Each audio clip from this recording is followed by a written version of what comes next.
we've got two projects today. As the title says, we're making a rose out of this piece, and we're making a cross out of this piece. So, this was originally a knife that I had made probably 2.5 years ago. I never finished it. It was just sitting in my to-do bucket, and I've been wanting to make another rose for a Christmas gift for my mother-in-law. So I know she doesn't watch my streams that often, so I don't have to really worry about her getting spoiled on her Christmas gift seeing this. But if any of you guys see this, you know who you are. Don't tell her. Let it be a surprise. But basically, we're going to take this, we're going to thin the spine out to be the same thickness as the edge on the bevel side, and probably thin this out even more than that, and that's what we're going to create our petals out of for our rose. This section that was the tang for the knife is going to become the stem for the rose. So, pretty straightforward. Shouldn't take too long because most of the drawing out has already been done on that piece. This is a railroad spike that I cut the head and the taper off of, and we're going to make this into the cross. We've already done our grinder splits, halfway and 3/4. So that's done and dusted. All we have to do is heat it up, open it up, flatten it out, and give it some life and some shape. So this is just going to be an easy, fun little day. Probably an hour, hour and a half, something like that stream, where we're going to just pound these out and turn them into some nice little Christmas doodads, nice little Christmas gifts. So get you guys a decent view of what's going on at the anvil, and then I'll go light the forge, even though there is currently nobody in the stream and I'm talking to dead air. It is fine.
Whoa, hello. Holy crap. Hi, guys. Let's see. We got Trollflower69. We got Ricardo Mendonca. Hello. We got Granky, YouTube. Hello. Audio Treo. Hello. Granky, YouTube. I'm here, I swear. And Ricardo Mendonca. Yo. So, if you guys missed the intro because nobody was here when I did a little intro, basically all we're doing today is pretty simple little projects, making a cross and a rose. The rose is going to be made out of what was on its way 2 years ago to becoming a knife and has been sitting in my scrap bucket for 2 years and will become a rose instead. The other one, the cross, is going to be made in the traditional Frederick's cross style. We're going to be making it out of a railroad spike because it's easy square stock. I already cut it up, it's already in the forge. Right now, all we're waiting for is for the forge to get up to heat, to get the material up to heat so we can start moving the material. So, we can hang out until that happens, because we are nowhere near hot enough just yet. If you guys have any questions, if you guys want to chit-chat, that's what these streams are all about. I initially started doing live streams on YouTube basically out of boredom.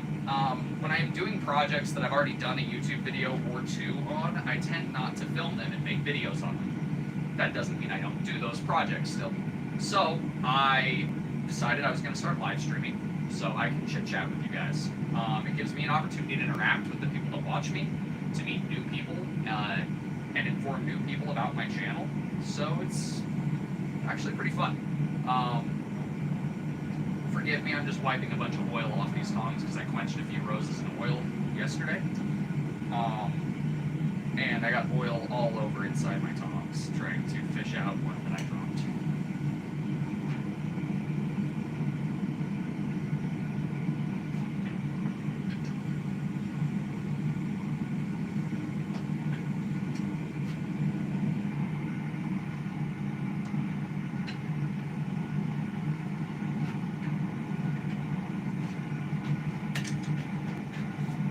How's everybody doing today? We having a good day out there? We chilling? What are we doing? Get that hat hair.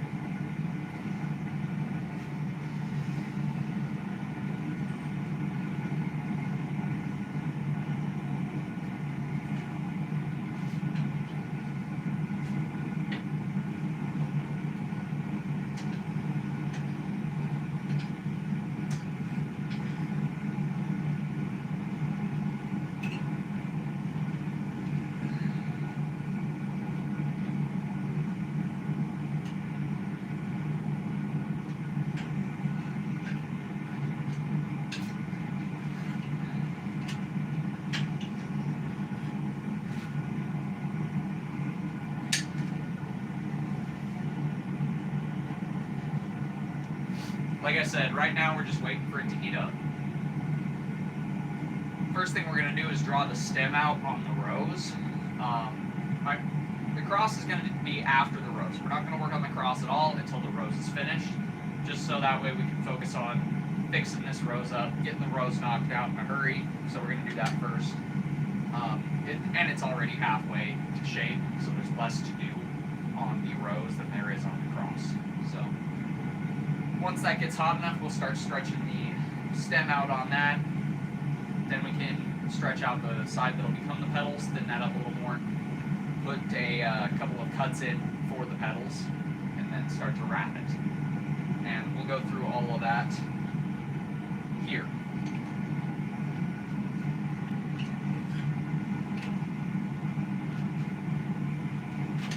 Alrighty, so we're going to start to draw out what will become our stem.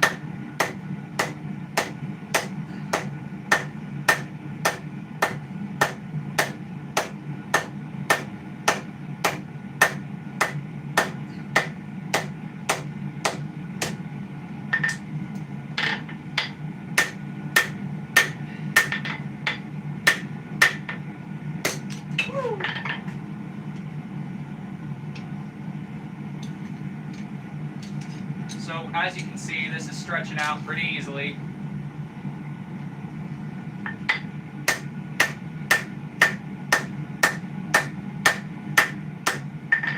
We're just going to keep drawing that out until it gets a good bit thinner and a good bit longer.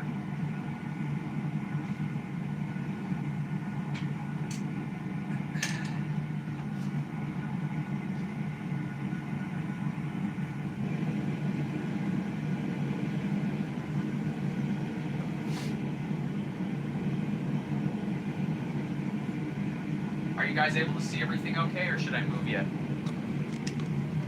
think I'm going to move you over to this location, y'all. Because I believe the lighting is better over here. You'll just bear with me for one moment.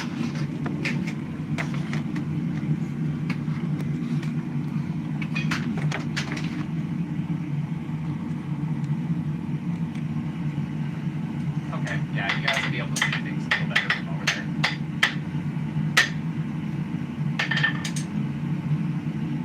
That'll work.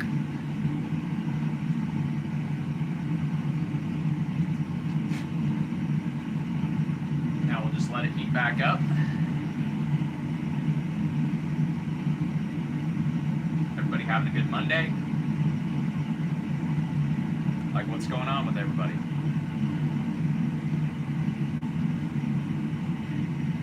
Nobody's talking.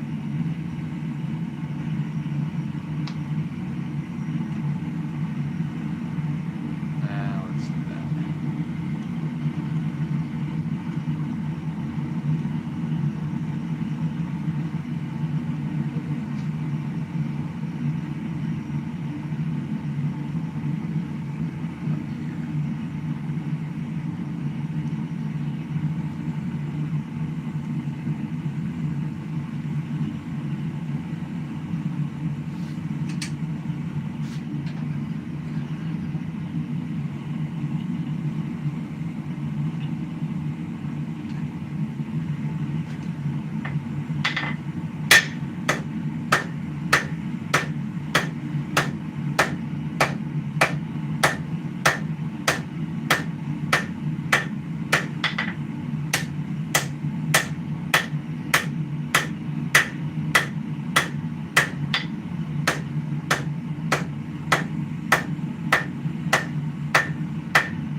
Just singed my beard pretty good.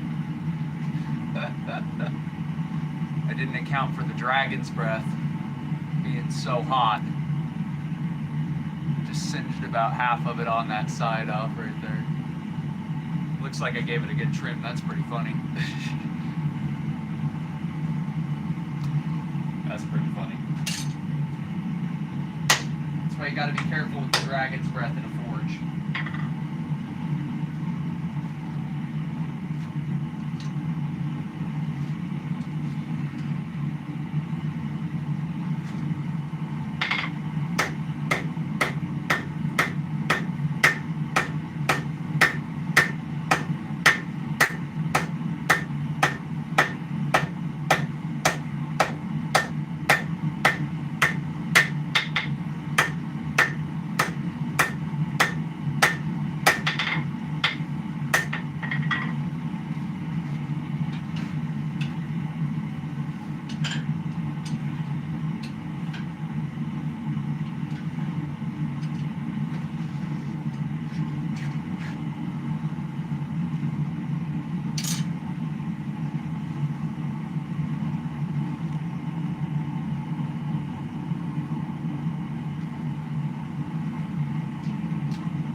Just getting a little loose on this guy.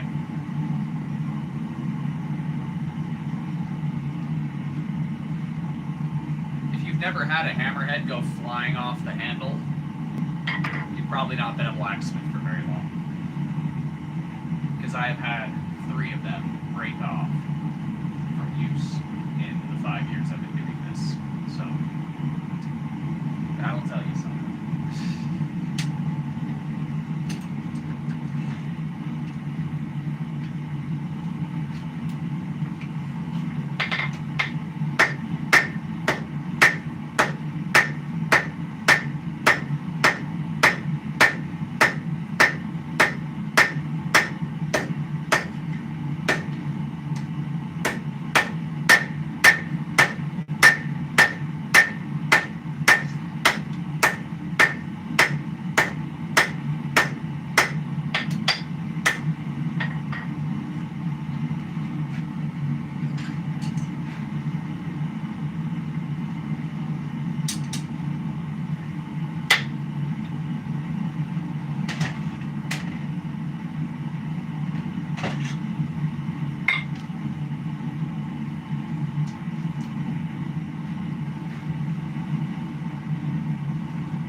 I don't know if you guys can hear it or not. I hope it's not showing up on stream, but I also have Hulu playing on my phone, and I'm listening to American Dad in my ear while I'm watching it while I wait for you guys to talk.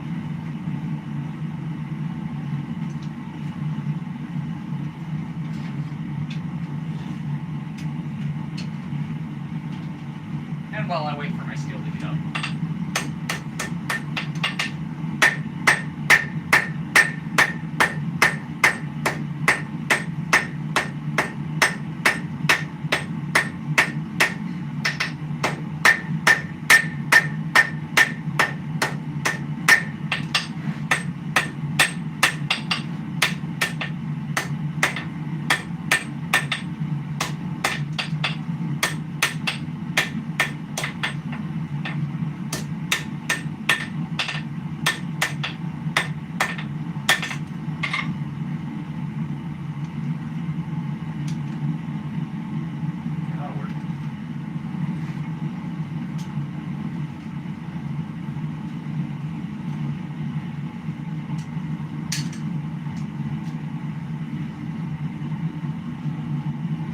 Like I said, right now we're just stretching out that stem. Just going to take it a little further, then we'll flip it around, and we'll start working on the section that'll become the leaves.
Stretch that out a good bit. The next heat we're going to round it up.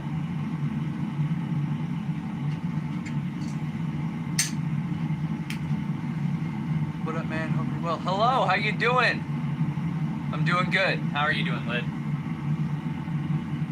Lid Gaming 90. I like the moniker. Lid like hat or lid like you're going to pop things off. Works either way.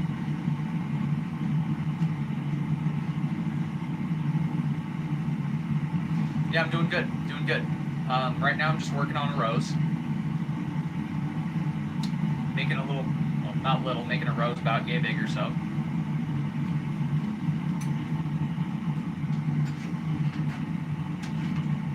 So like I said, I'm just going to round up my stem here.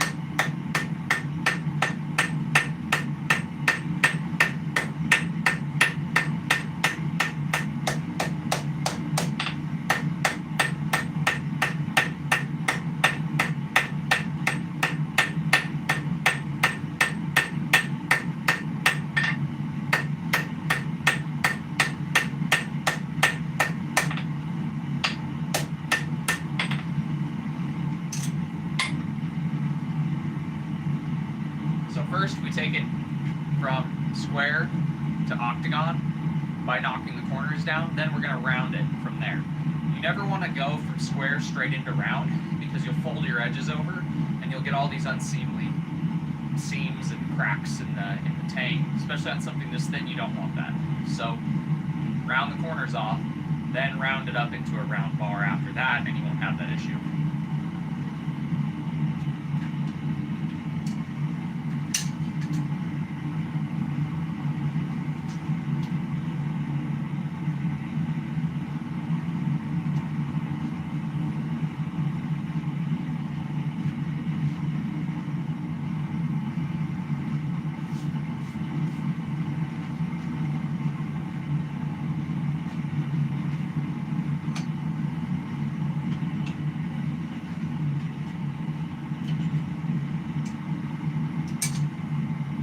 Thinking of actually keeping the stem on this hexagonal, just so that way when I do my twisting on it, it has a little bit more of a unique look.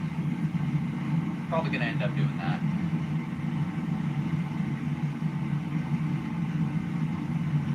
So on this next tee, I'm just going to get the shoulder over to one side and get things ready to start working what will become the petals on the flower.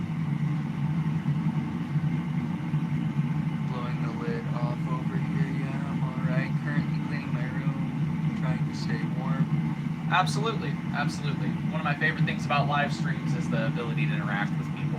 Most people don't actually, like, interact. It's weird. Like, a lot of guys that live stream, they'll just do their own thing and talk shit to people that comment on their videos, and people seem to like it for some reason, but I don't understand why people like that. Andreas Hartman, how you doing?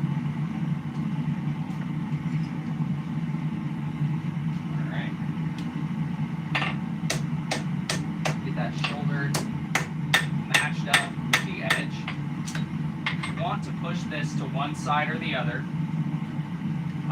You don't want it in the center, because when you roll it up, your leaves, what's going to end up happening is if it's in the center, this is the front of your petal. So you're going to bend this 45, and then if it's in the center, you're going to have the petal sticking off to the side instead of up and down on the shank. So you always want to make sure that it's down to one edge of the stalk, nice and level, at least before you bend. You want it on one side or the other. You don't want it in the center.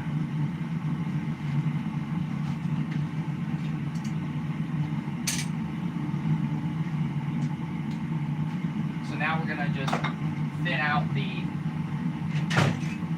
petals of the rose more before we cut them in.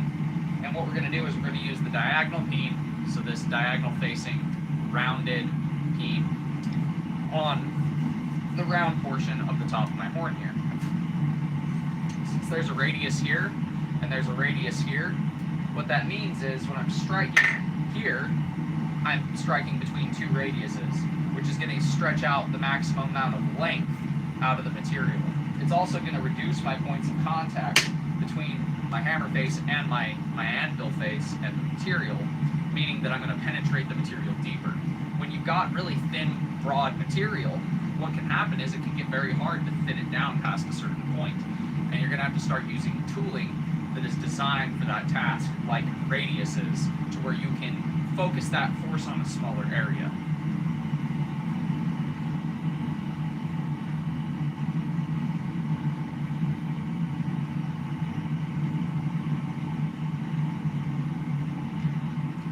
Wood is a faster medium to learn on than metal.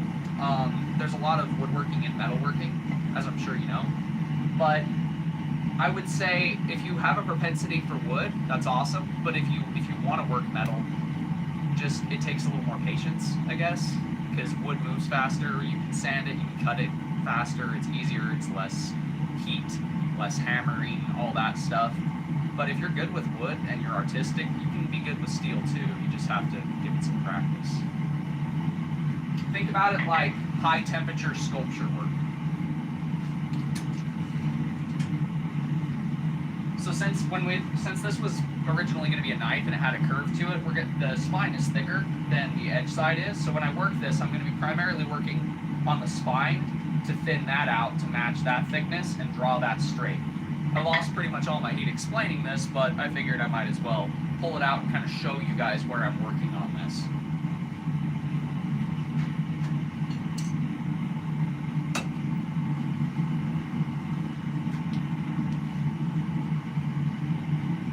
You can't live yet because you only have 31 subs. Oh, damn. How old's your YouTube channel? Like, when did you start? Because it took me, I'm at about, I think, the 4 or 5 year mark. 2011. Oh. Are you using like hashtags, or are you using a lot of copyrighted sound? Because if you're using a lot of copyrighted sound, sometimes YouTube won't recommend your stuff.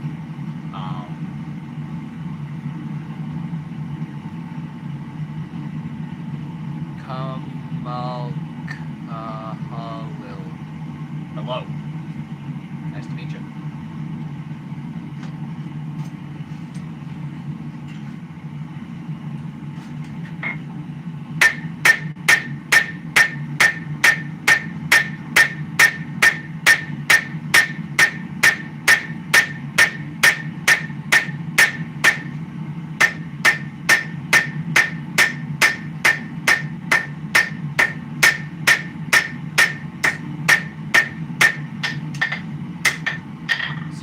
The area I've been working is slightly straighter and thinner this way, but it is broader this way.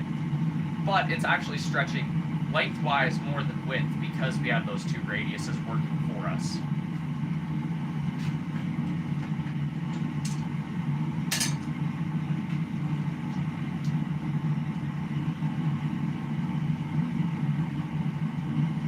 So what's going to happen now is we're going to draw that the rest of the way out.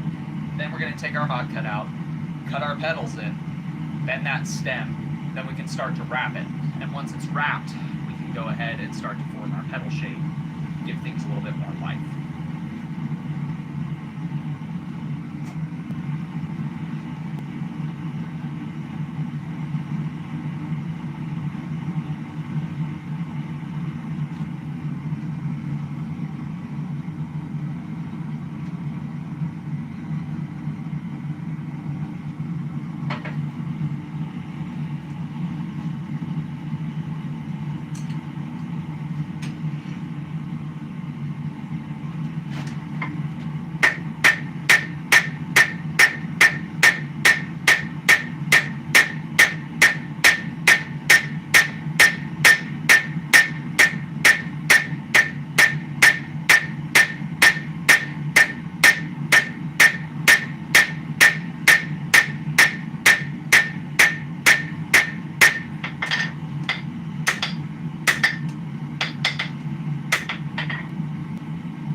Proper hashtags and no music unless it's this sound.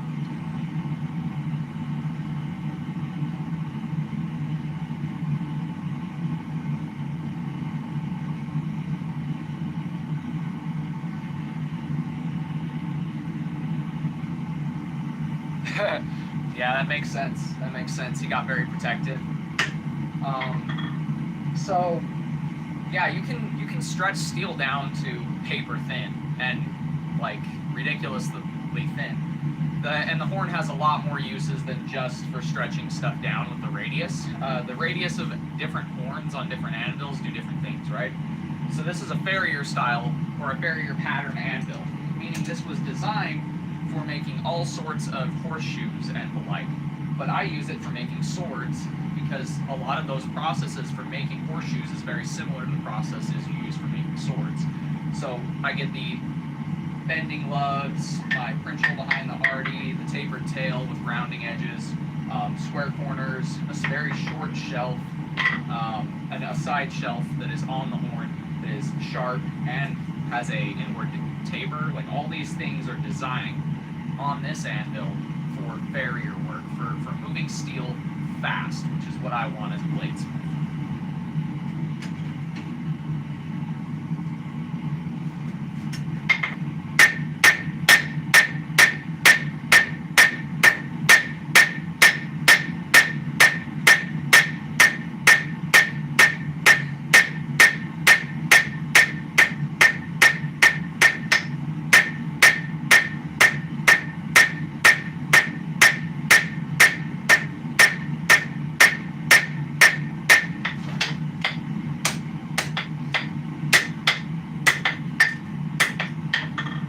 see by stretching the spine, we're actually starting, here's that curve that we initially had. We're stretching so much material out of this side that it's actually starting to lean forward. So you can see, like we were talking about a second ago, if you stretch things out correctly, you're going to get more length out of the area. And since we're stretching mainly on this side, that side is stretching longer, faster than this other side. This used to be curved, now it's perfectly straight, and this curve matches in. Once we stretch that out, it's actually going to curve back that way, but we can correct that.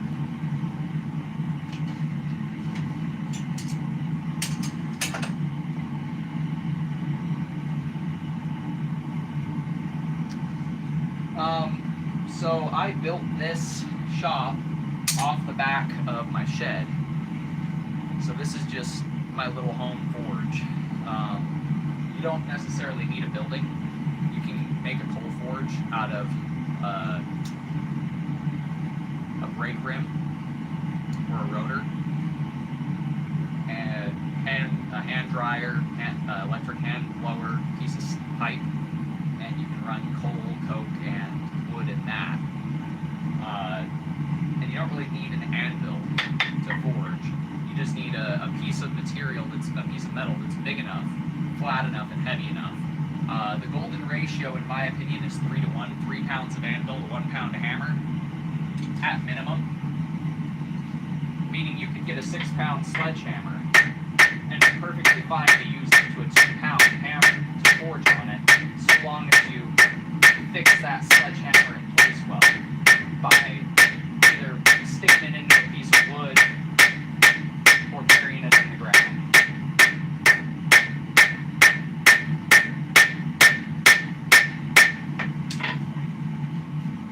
And you can see what I mean about how that's starting to curve forward now that we're stretching this part of the spine out.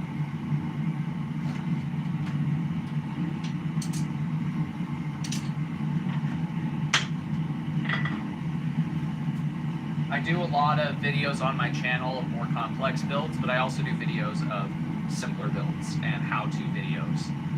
Things like chisels, punches, drifts, tooling, all kinds of stuff. So if you're looking to get into blacksmithing, check out Blackbird Forge. He's got a lot of incredible videos on how to start with almost nothing. How to forge on an incredibly tight budget, basically. Everybody has an opportunity to learn. There's maker spaces that sometimes have forges available.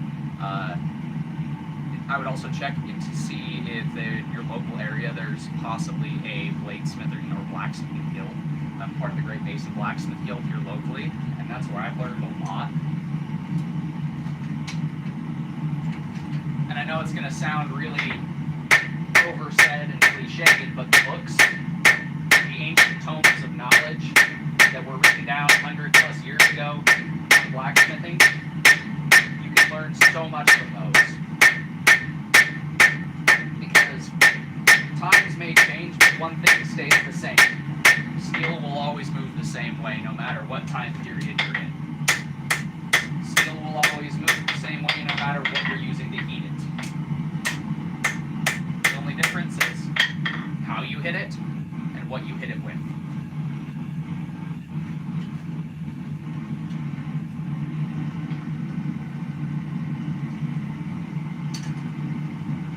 So we got it a lot thinner now, so I'm going to switch from my rounding faced and diagonal beam hammer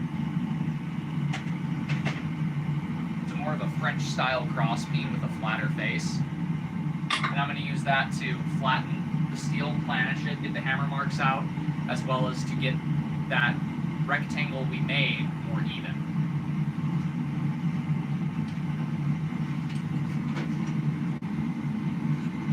And as you can see, we've stretched it out quite a bit.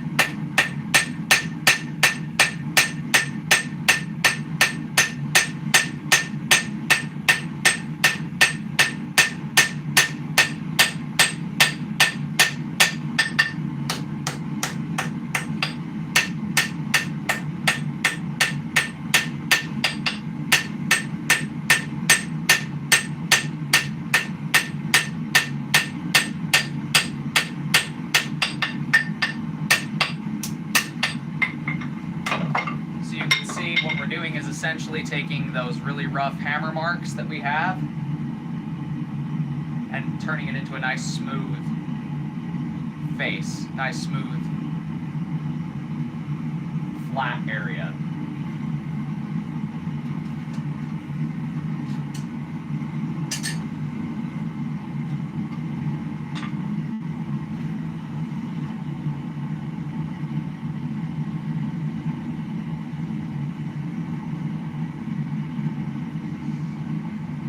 That is very, very rough, my friend.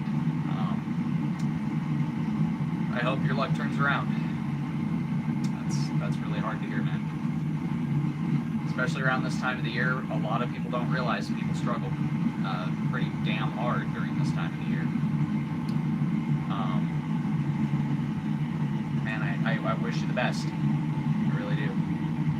I hope you're able to find a place that, you know, fits your budget, where you can live out your dreams, man.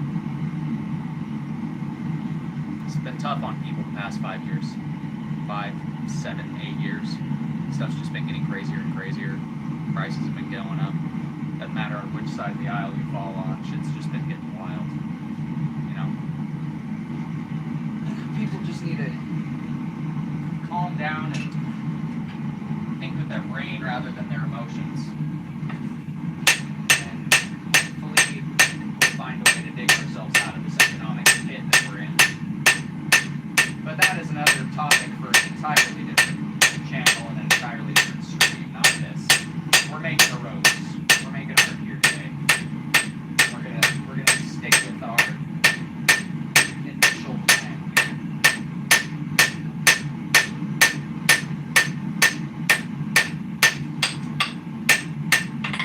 You can see we're getting a lot smooth here. Now I'm just going to heat it back up and get this in line.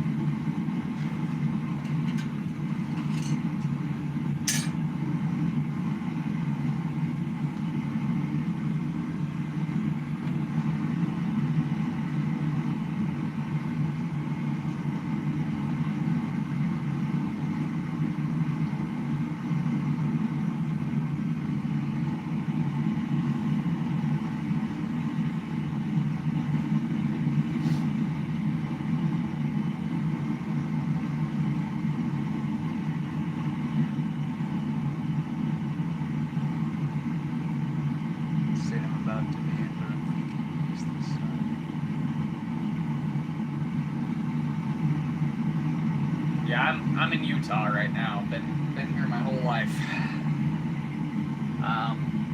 I want to go to somewhere like Missouri, possibly Ozarks, something like that.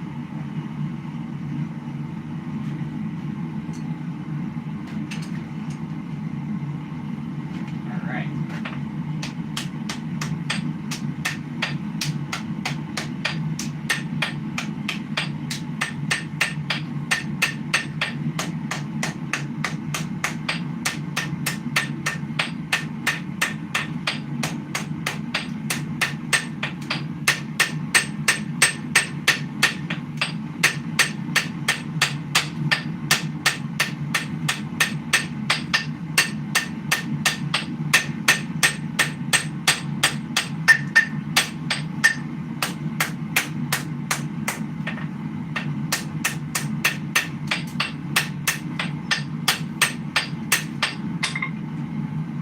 That's much straighter in terms of our rectangle here.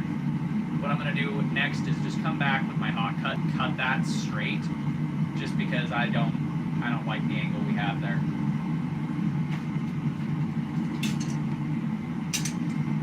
Not necessary, but I'm nitpicky sometimes. You guys are just going to have to deal with that.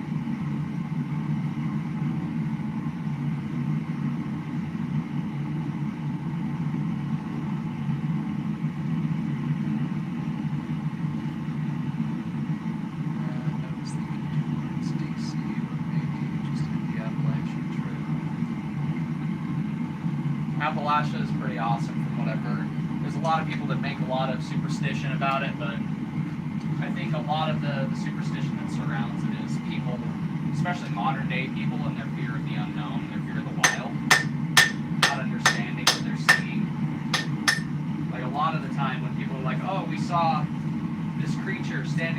legs and walking around roaring. It's like, okay, well, bears do that. Mountain cats can do that from time to time. It's not common, but they do. But a lot of what people see out in nature that they are so afraid of, especially in Appalachia, can easily be explained by the wildlife that lives there. So yeah, we cut that a lot straighter. Now we're just going to flip it around. We're going to refine that stem just a little bit more because it is a little bit thicker towards the base. So I'm going to get that matched to that thickness there.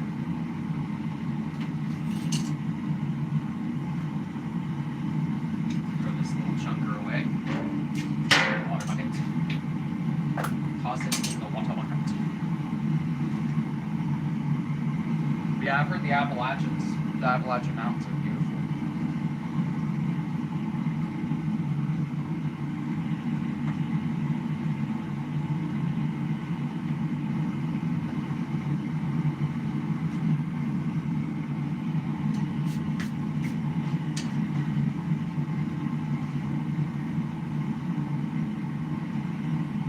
So it's just going to take a second to heat up.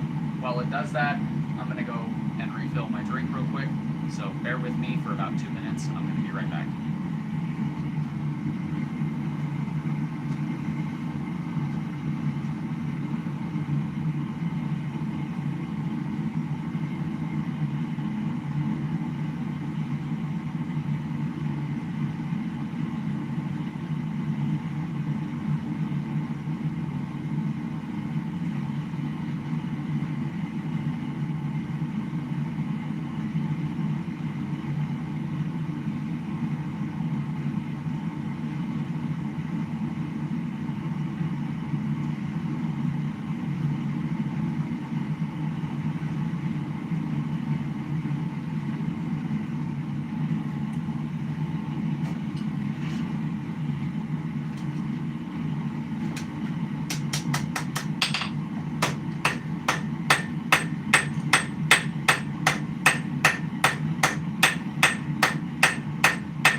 Back up from where I made it square.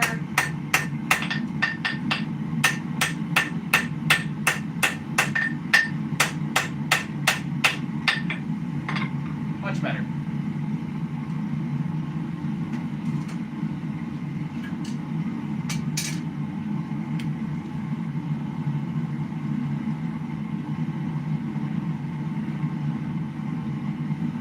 So Lid, what kind of games do you upload on your channel? Like, what kind of games do you post videos on? What kind of games do you do?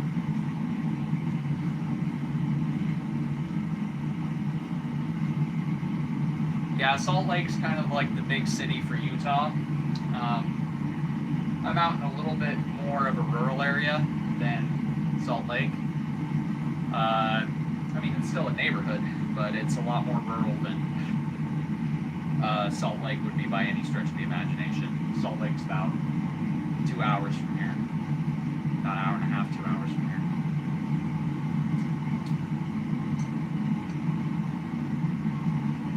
Not my favorite place in the world. I was not designed to live in the city. I was designed to live in the boonies, my friend.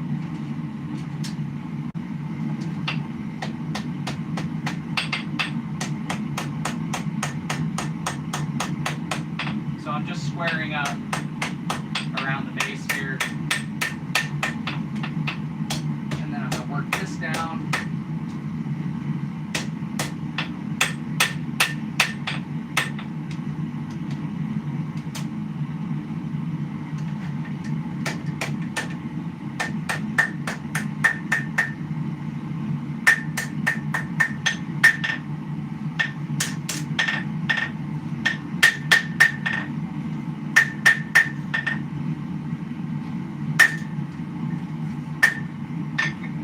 So next heat, we're going to take the stem on this and we're going to bend that 45 degrees away from this outer edge.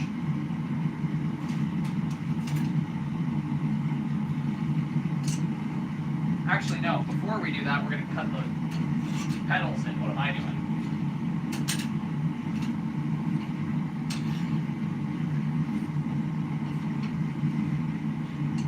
I almost skipped an entire step. You guys are supposed to tell me these things. What the hell, man?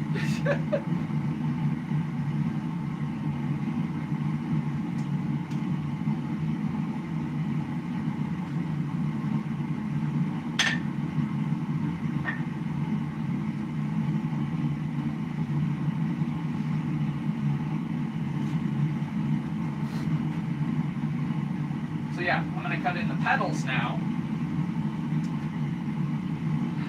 And then once the petals are cut in, then I can bend my stem. I'm probably going to texture the petals too. Juan Antonio Recard. Wait, How you doing, Juan? How you doing?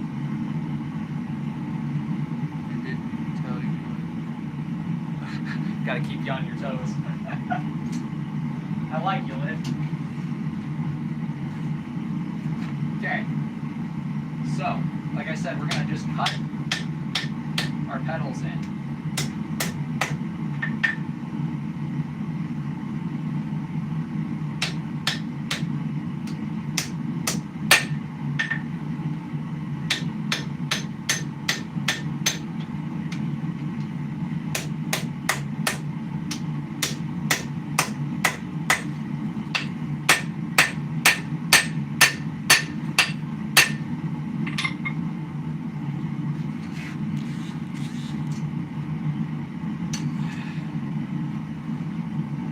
From Mexico. Thanks for sharing your knowledge. Absolutely.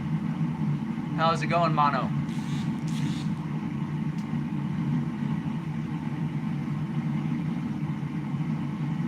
Basically, right now I'm cutting in the petals. Then I'll probably texture and expand the face side of the petals. Just make it look a little prettier before rolling it up. I could make this a lot quicker, but I might as well make it pretty. I'm here. I'm in the forge. I'm burning fuel anyway, right? What part of Mexico you from, my friend?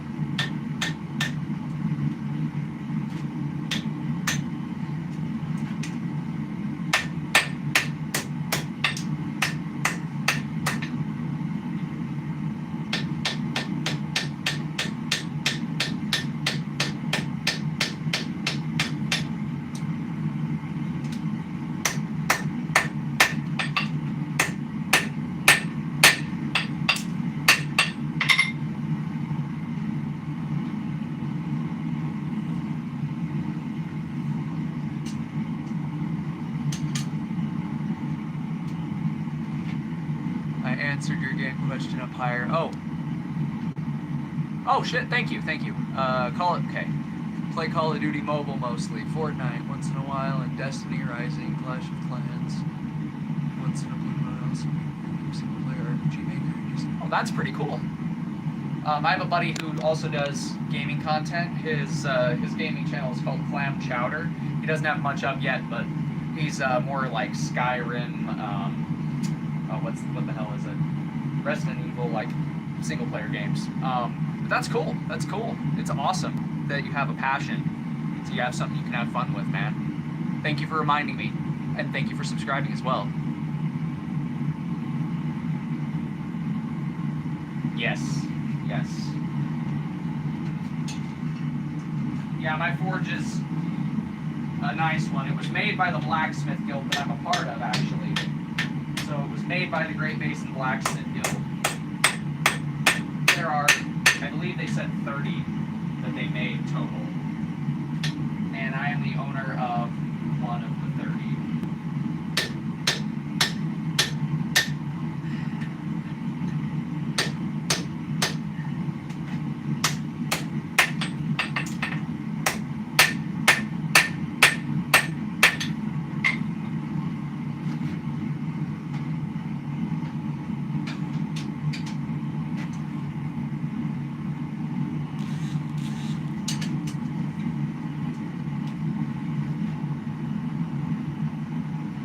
¿Qué parte de México? esposa es de Michoacán y toda su familia en Michoacán y Sinaloa. Yo hablo poquito español, yo no hablo todo, yo comprende más de yo hablo, but yeah. Did I surprise you? for being a dude as white as I am? There's a lot about me that people don't expect. Like, I used to be an MMA fighter. Didn't ever go pro, but muchas gracias, amigo.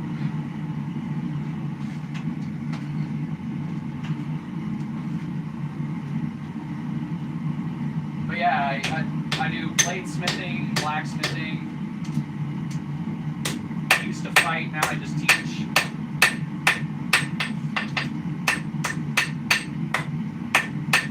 I think I'm going to cut this petal down as well. Yep. No turning back now, we already started, boys. It's okay if some of our petals are a little bigger or smaller.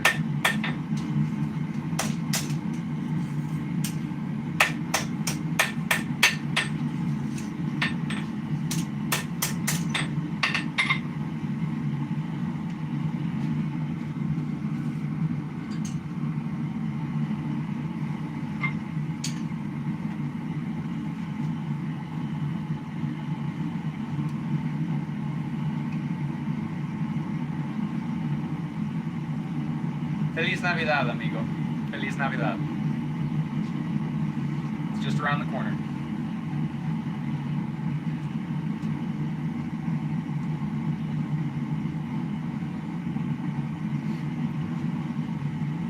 Best of the best for you. Stand the Latin girl drama without reacting. My wife says that my years doing combat sports gave me, and she says it gave me an incredible patience.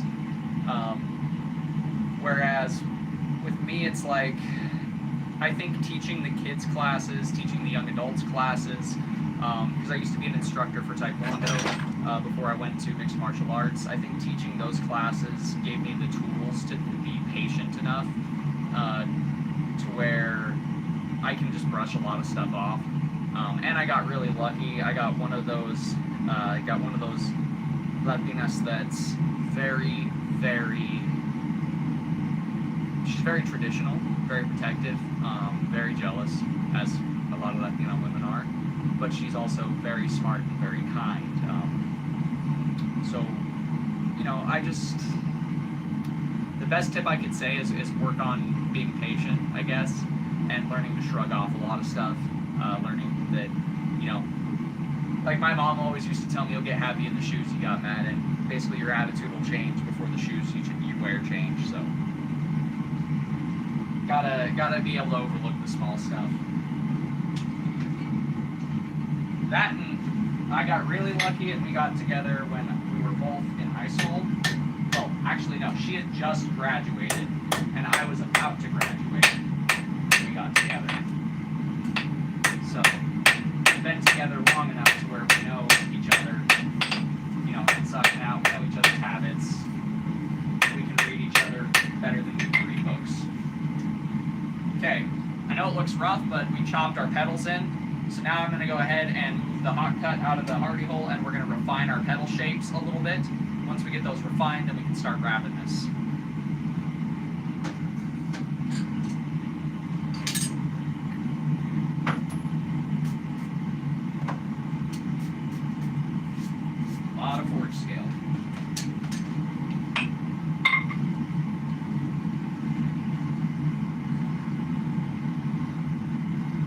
Absolutely. That and not being afraid to, how would I put this without sounding? You have to be capable to walk in somebody else's shoes to understand where they come from. Because as you could imagine, I mean, I started martial arts at 8. That was pretty much my whole world until I met my wife, was fighting, training, competing. up until I met her. So I'd never been to parties. I've still never gone to a concert. There's a lot. How do I put it?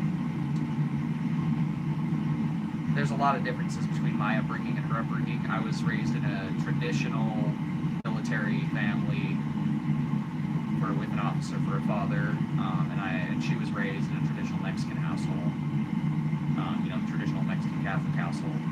So there were a lot of differences in viewpoints, opinions, things like that. And you just have to be able to walk in their shoes to understand where they're coming from, rather than looking at things as you're trying to attack my way of living, you're trying to attack how I do things. It's, well, what you're doing to them is foreign, and what they're doing to you is foreign. So talk about it, find out why you're doing it, why they're doing it. Get into the deeper things. Don't just stay at the surface level.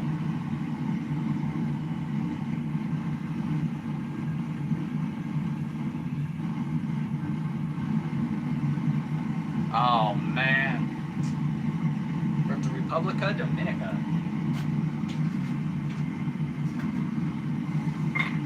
Hey man, missed opportunities are missed opportunities. Life goes on, and we must persist, my friend.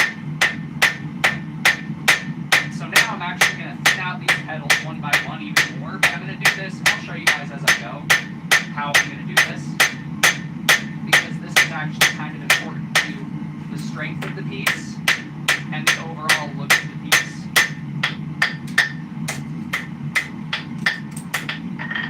So you can see the one I just worked is expanded out. I'm going to do that to all of these guys, because that's going to give us that broader petal shape when we wrap it.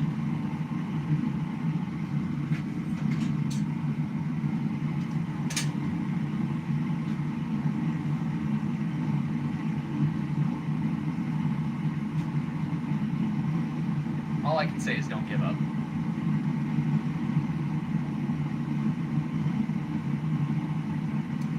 Yeah, the rose is coming along well. Won't take much longer. It's mainly going to be getting the petals done. That's going to be the fun part. It's always the most time-consuming bit, is getting your petals how you want them and wrapping it.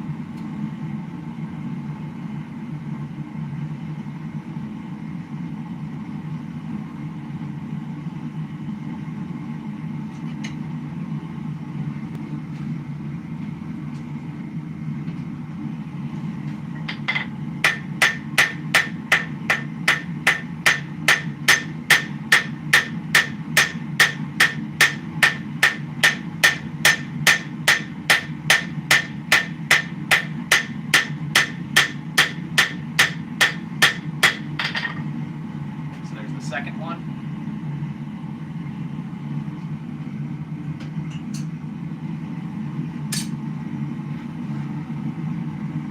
Yeah, she was the I'm a Sith. Let me tell you what I want. That's funny. I think part of the reason that I ended up marrying a Mexican woman is because, well, my whole life was training in combat sports and martial arts up until that point, so conflict was kind of my home. So I kind of saw I needed a lady that could handle my BS, and I needed a lady that could give me enough BS to keep me in place, because I have to stay under control. 50-pounder from 1911. Ooh, I hope you didn't overspend on that. That can be a pricey purchase. Your wife is Hispanic as well, so you understand. Absolutely, brother. Absolutely. Glad I can help.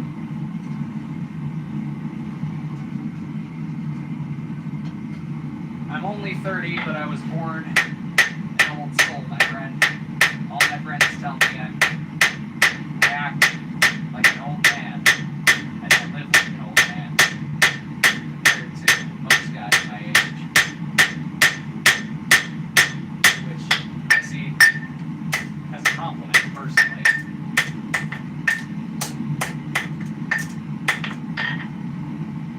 Getting there. So we got these 4 done.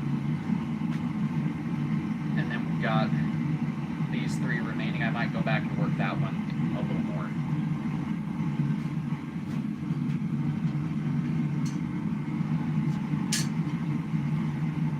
700? Really? Yeah.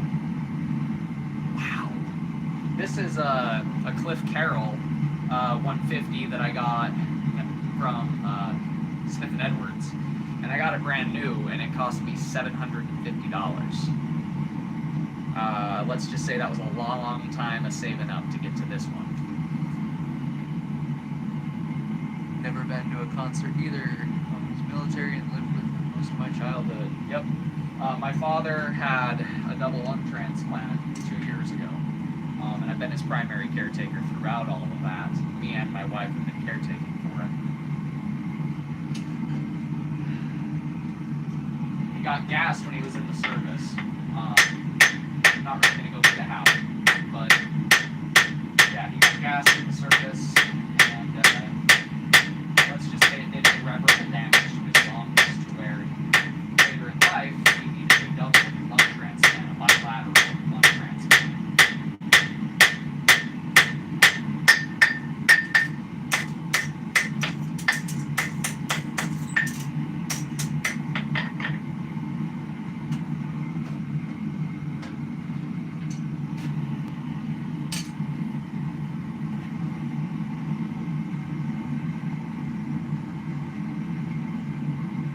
Wow. That's ridiculous, man. That's insanely low.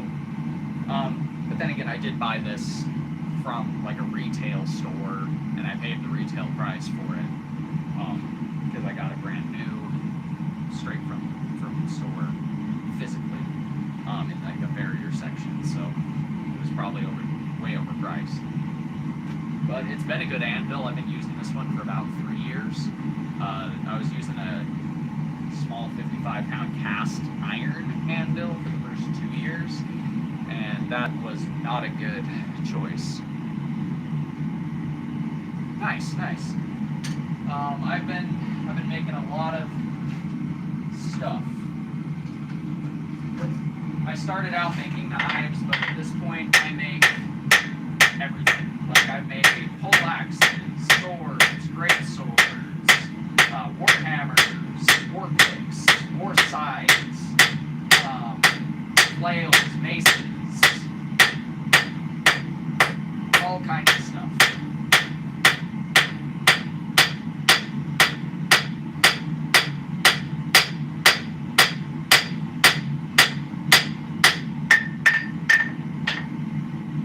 So now we've got our petals flattened out, bigger, and stretched at the tops. That's why it's expanded the way it has. We're going to heat it back up, flatten that out, get our stem back in line how we want it, then we'll start wrapping.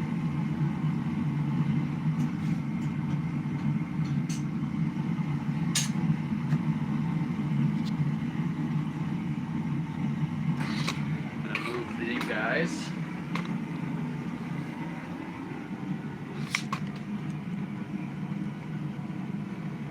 I am in Utah, my friend.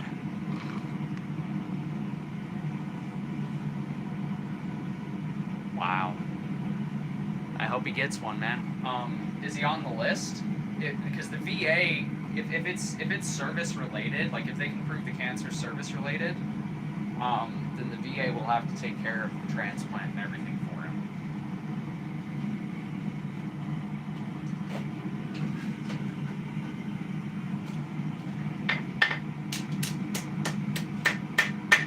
There's no way we could have afforded the transplant without the VA paying for it. It costs like $2.5 million for the VA total, between the surgery, the medication, the recovery time after transplant, all of that.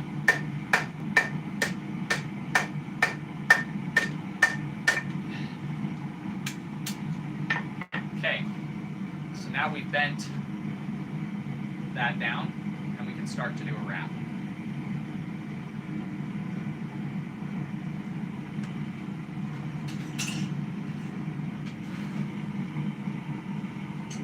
Oh, you're talking about the side? These guys?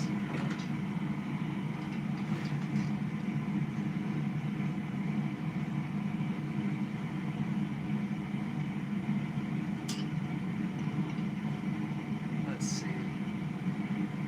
So this is a treadle hammer that I built. It's a very simple design. This is a draw knife. Oh, you can't even see that. If you guys want to see something wild, here's something wild. This is one of my great swords that I made. I made 3 that are all huge. This one is the smallest of the 3. It's 5'11" and 15 pounds. I'll show you guys this in some better lighting later.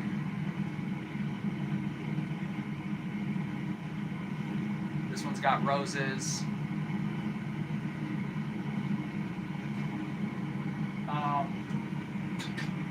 We've got a 35-pound Buster Sword based off of Cloud's Buster Sword from Final Fantasy.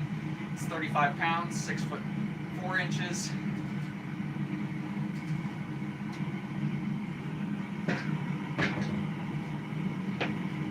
And then you've got like swords, like regular size swords, like this needle-pointed long sword here.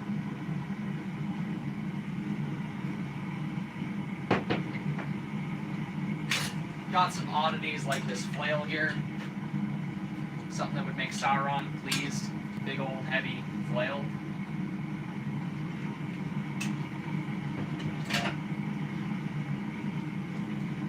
Yeah, I got all kinds of stuff that I've made, and there's build videos on all of it on the channel.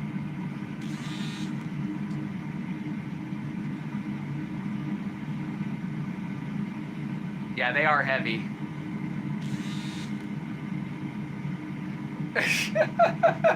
Yeah, it is a special feeling when you have a great sword.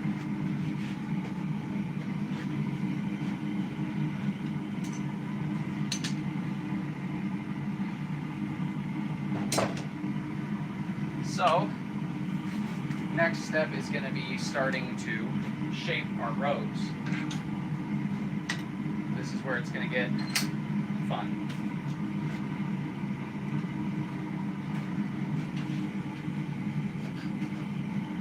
By fun, I mean it can get to be quite a pain in the ass if you do this incorrectly.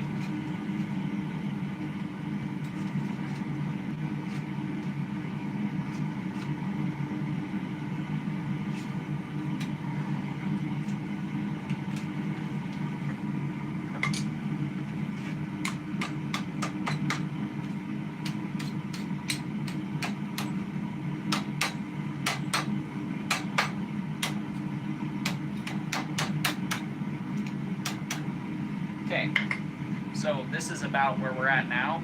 We rolled it up a little bit. Now we're going to heat it back up and keep tightening that up until it's nice and consolidated, and then we can open up our petals to give it that rose shape.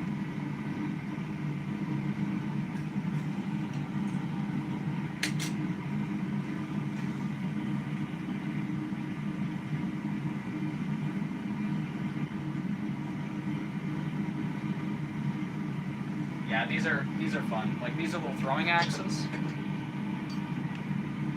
This one's still in the works. This one's going to get polymer handles, and I need to rewrap this one because the wrap broke on a tree that I was throwing it at.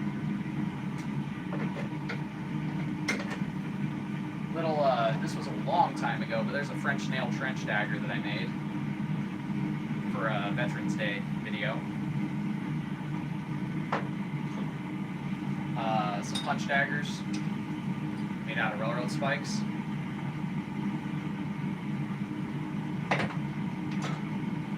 Got all kinds of toys in the shop, and these aren't the ones that are for sale. That's just part of the ones that I kept for me.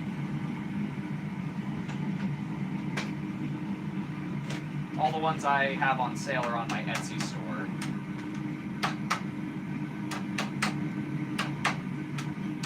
So this is a game of patience when you're doing this and keeping it hot enough, because if it gets too cool, then it'll start to tear. And if you overstress it, it'll start to tear. So you want to keep a good amount of heat in things when you're doing this as you consolidate your petals down together.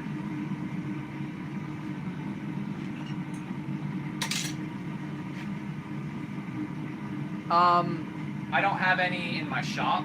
I think I actually sold my last one a few months ago, but I had about 5 or 6 of them, and they were all pretty good size too.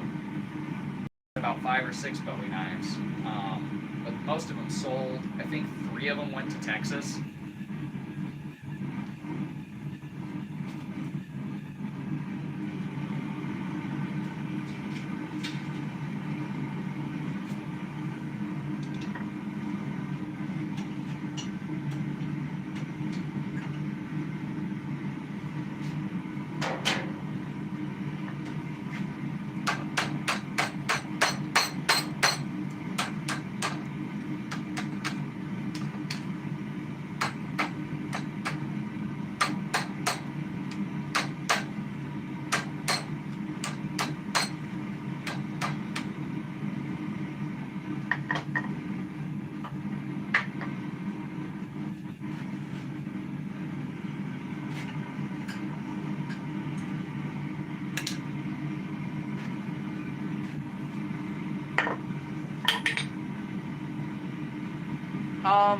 Do I have a tripod or something below the press?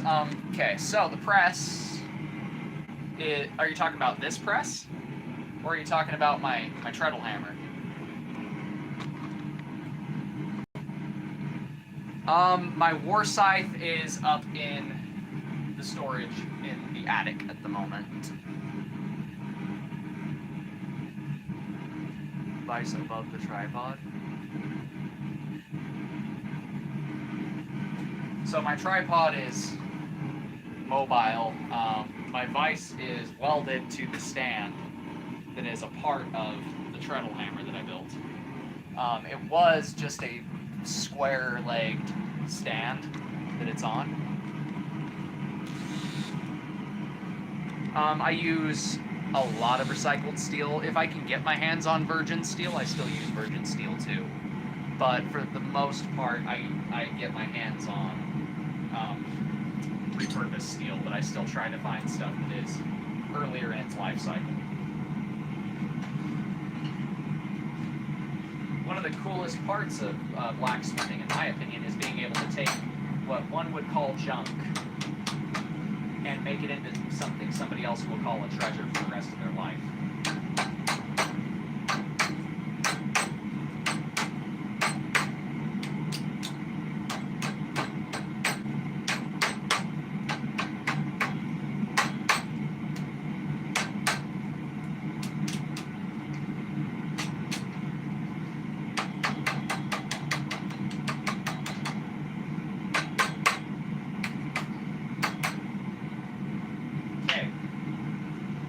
So now I've got my rose petals nice and tight in a little cluster. So now I'm going to heat it back up and start to open it up in terms of bending out the petal shapes.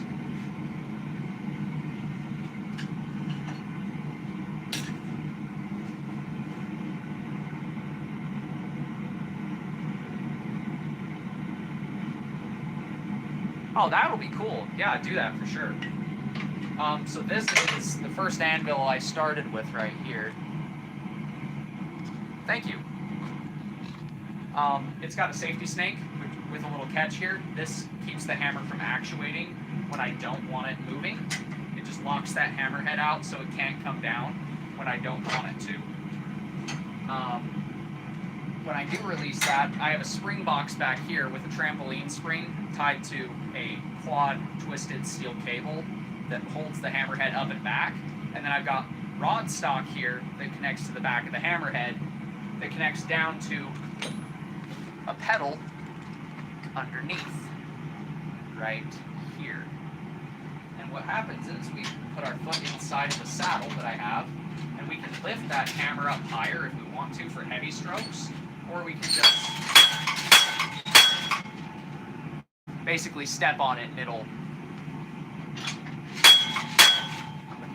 do a pretty solid strike with very minimal force from my leg. It's a 20-pound sledgehammer head with a cobra attached that's about 3 pounds, so it's about close to a 23, 24-pound hammer. It was a pretty fun little build, yeah.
So if you wanted to, you could end it right there and just polish that up, but I'm actually going to tighten this up even that much more.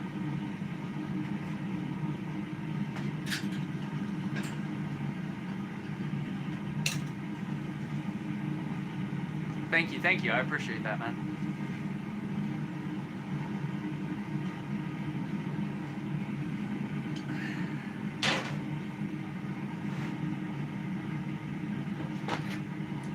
So basically what I'm going to do next is take the round portion on these tongs here, pop it in the vise, and use that to squeeze the base of it, to tighten the base of it up, and I can even twist it tighter in the same direction as those petals are wrapped to get them to close up that much more. Because right now, the rose we have looks like it's in full big bloom, and I want to shrink this down to like a spring earlier growth rose that looks a little bit more natural, let's say. The folding vise idea, that's a good idea.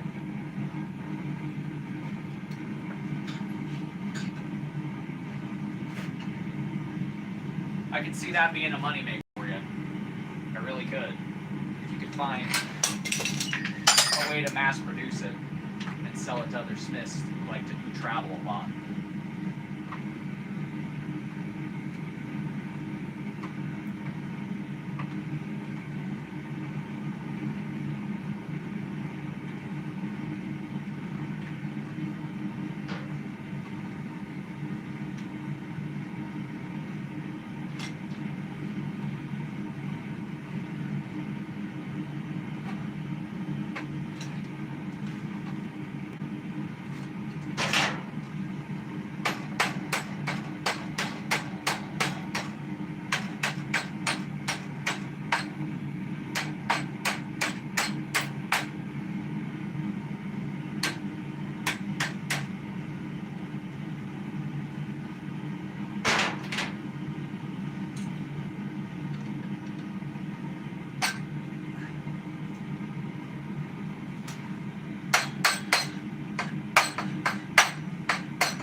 Hello, hello, Liquor Brymov.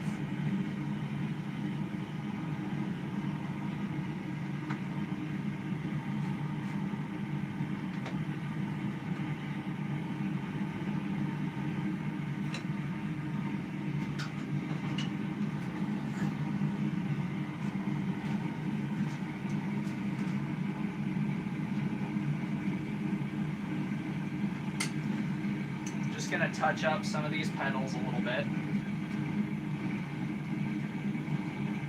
Now that we've twisted everything, I want these petals to have kind of a more believable bend to them.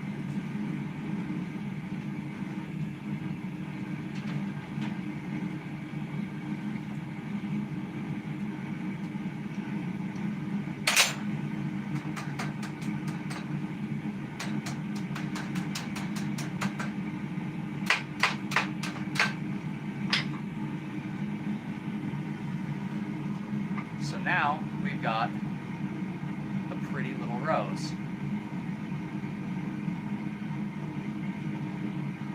And obviously once we clean that up some more, it'll be even prettier. Once we wire brush it and give it an oil dip.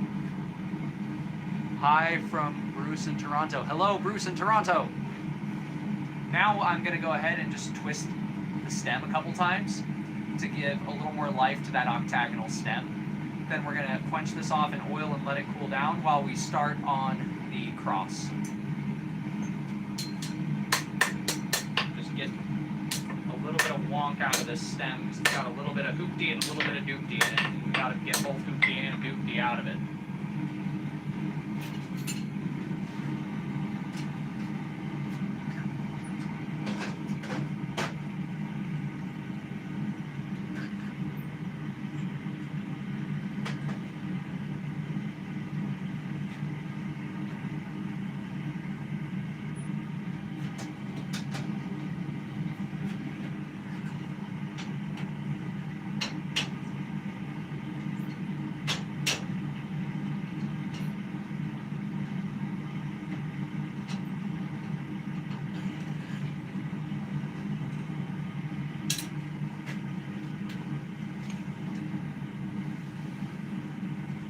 So right now I'm just heating it back up so I can do my twists.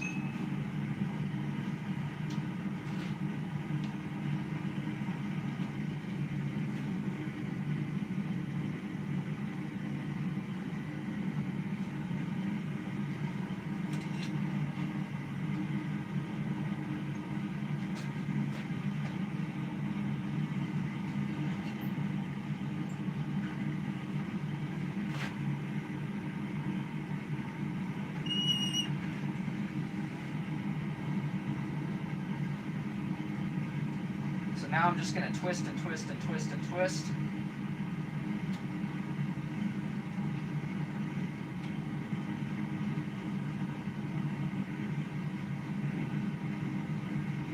I'm going to work my way down the shank as I go, leaving little nips in it from the shape of the mouth on these tongs, which is going to give it kind of a multi-texture on this twist, because it's going to have these little nips that almost resemble thorns but aren't sharp. It's just going to give me a little bit more texture to my piece here. And now that I've twisted it really tight in one direction, I'm going to come back, heat it up again, and twist it the opposite direction from the center and then from the top. Just a little bit to get these to kind of chase back and forth.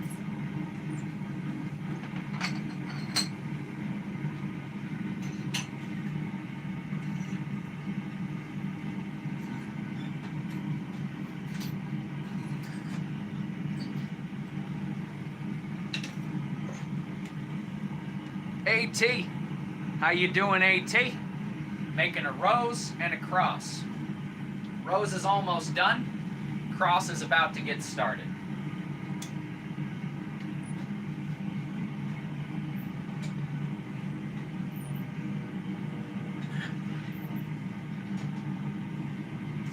So now at a lower heat, I'm going to come back in the vise. And now I'm going to grab it in the center-ish. And twist it the opposite direction we've been going.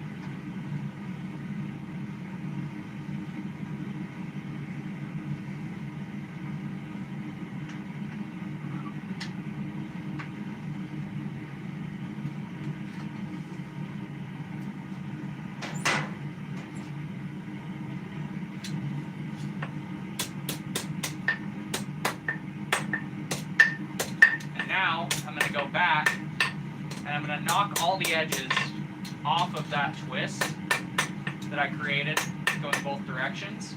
I'm not going to remove the texture entirely, and this is important.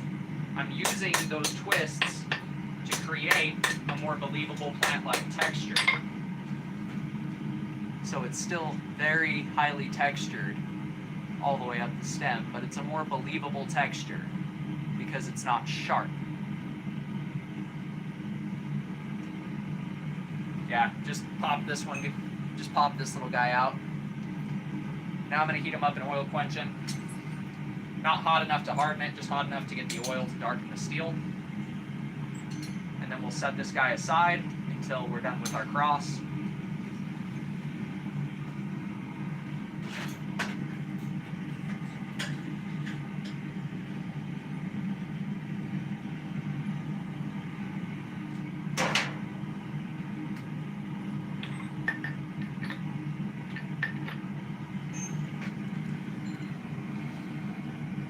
Switch you guys over here so you can see the anvil for when I start splitting that cross.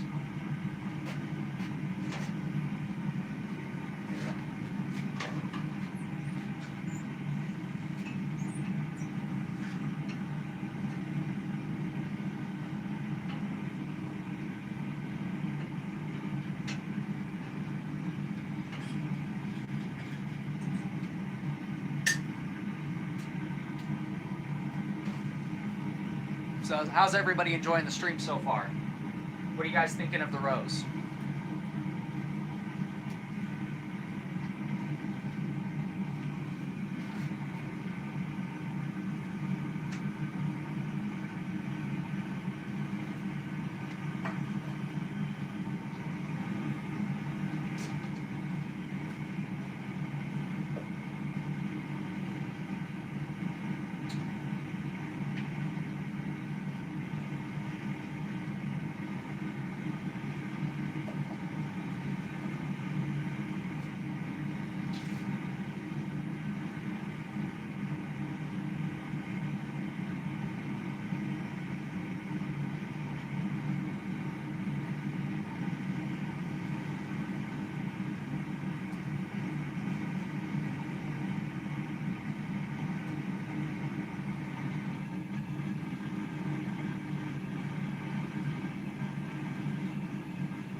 just the stem.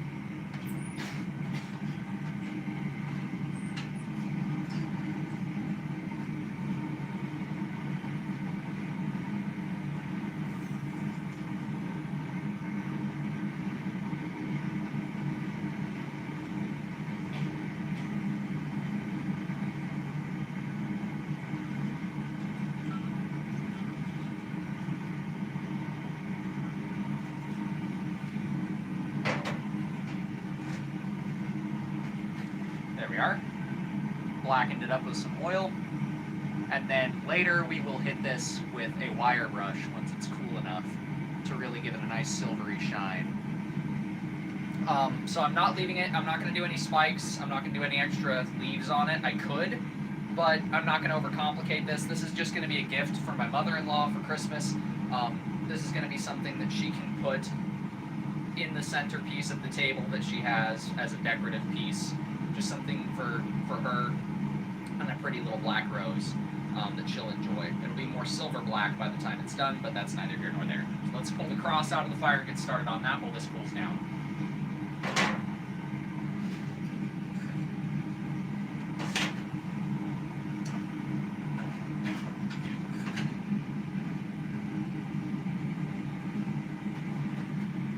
Okay, so first thing we got to do with this is open up our split.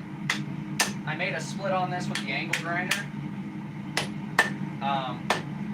and that is how you start these, is you cut this way with the angle grinder, and then you come back and cut this way with the angle grinder. So now, we're going to come over and we're going to open this up this way next, and then we're going to open it all the way up, cut off some excess, and forge this into a cross.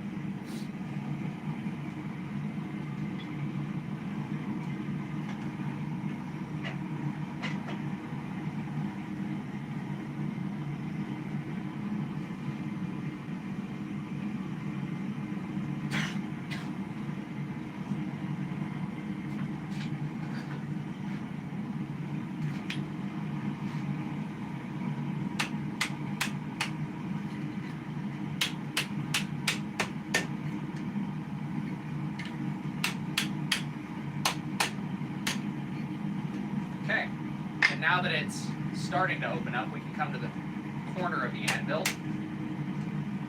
and start to open the rest of the way up. And we're going to basically get a lot more heat in this and start to expand that and open that up until we reach a point where it's flat and basically just a big plus sign.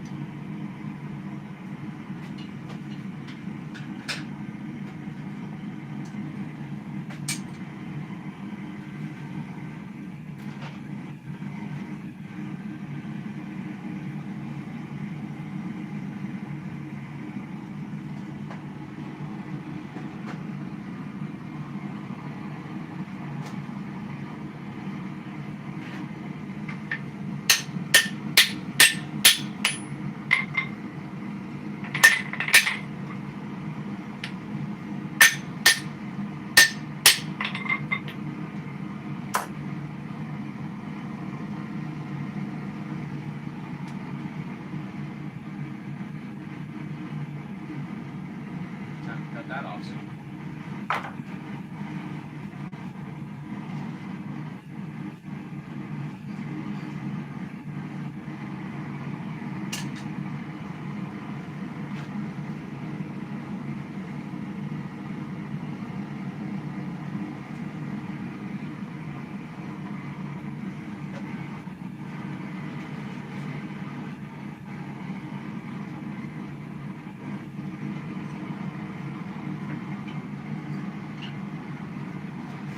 All right.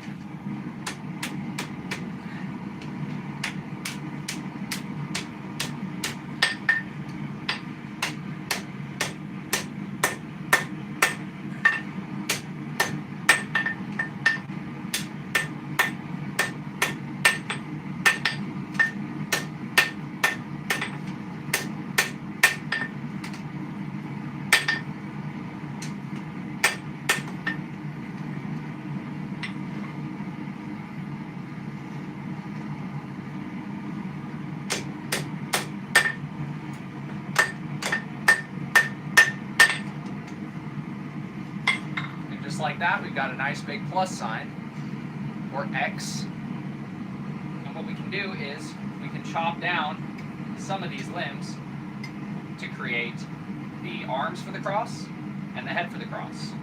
So we'll mark off some of this on both sides, all three of these, and we'll chop off 3 bits, leaving one longer than the rest.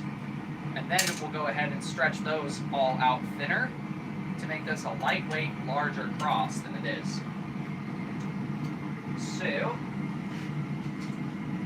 we'll cut you there, we'll cut you there, and cut you there.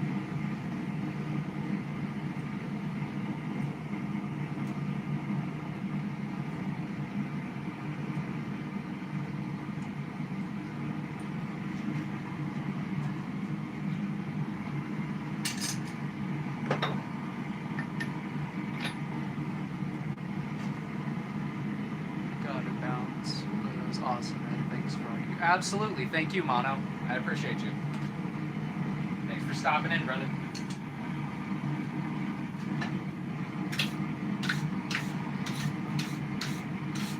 So much forge scale. So much forge scale.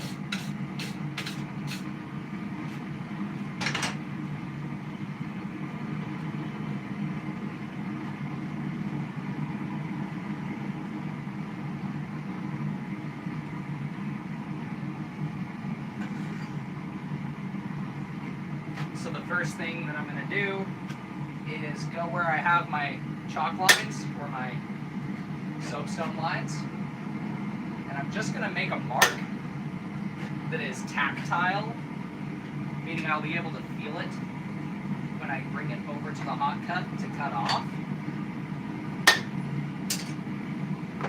That way when I come back with it hot enough to cut off, I can feel for where those marks are, and I don't have to worry about losing my chalk marks.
Unfortunately, I don't have access to my shop for another week. Damn!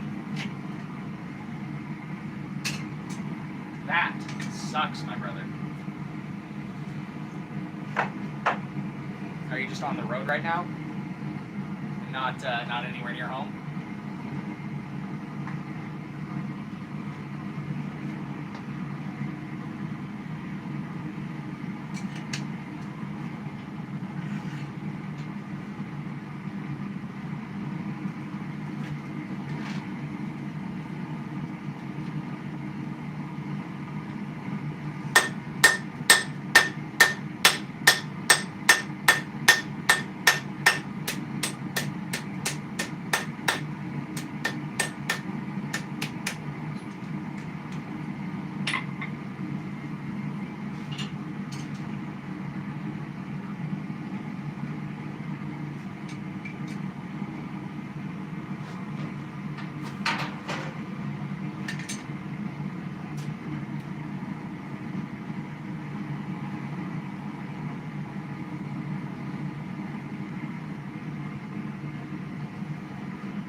cuts made, we can start to draw out the limbs on the cross.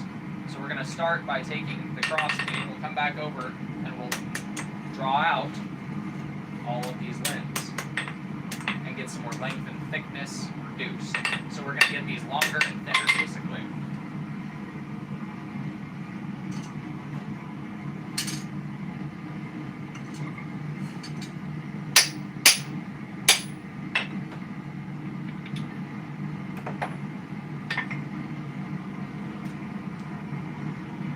Hello, Lucian Posebone. How you doing?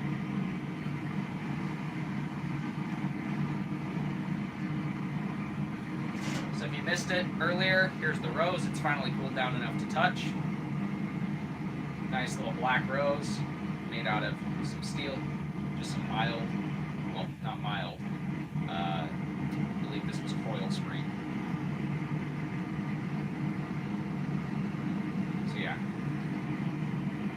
there's the rose that we did earlier. Right now we're just working on that cross.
It's a Chance. Hello, Chance. Backyard Bowyer, how you doing? Thank you, Backyard Bowyer. You got out of coil spring? How is your arm not dead? Brother, I forge for hours and hours and hours at a time. Like when I end a stream, typically I start on another project. Keep the steel really hot. Use a lighter hammer. Use your radiuses, take advantage of the shape of your anvil, and you gotta remember I also have this monstrosity, so I use that a lot more than people see on my channel, because I prefer to show the handwork on my channel. And coil spring is one of my favorite things to work.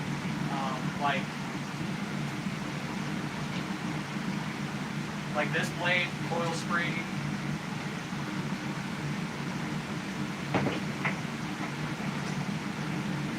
More coil spring.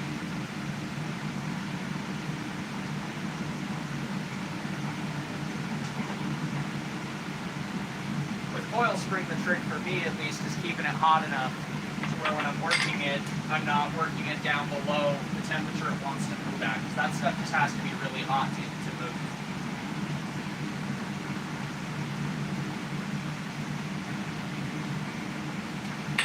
The new forge helps a lot.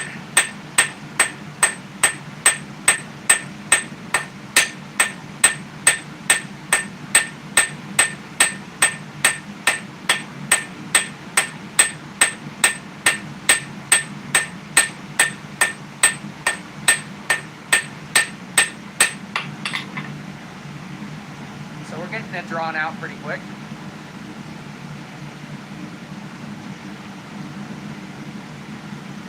But we're going to go thinner than that and longer than that on all these. I want it to have a nice small center, like it does now, that's thicker, that radiates out to a really broad, thin critter. How you doing, Chance? Nice looking trucks. Yes, it is. Oh, backyard bowyer. I promised the people I was going to show them, so while the steel's heating up, I'll show you guys a sneak preview before the end of the show.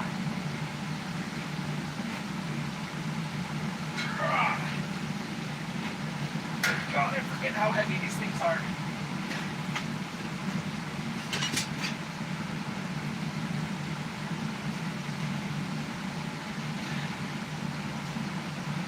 So, this is the current Dark Souls inspired greatsword.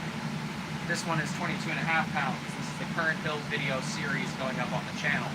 It is huge. It is 6 foot 7 inches huge. Like, it is freaking massive.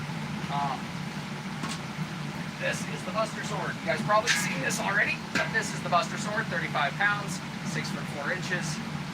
Heavy, heavy duty beast.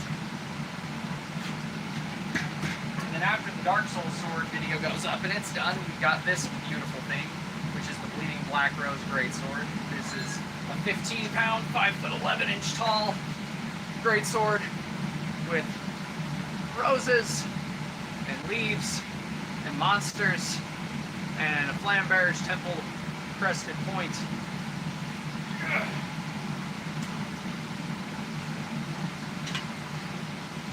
Yeah, sneak preview. Let's get back to the project.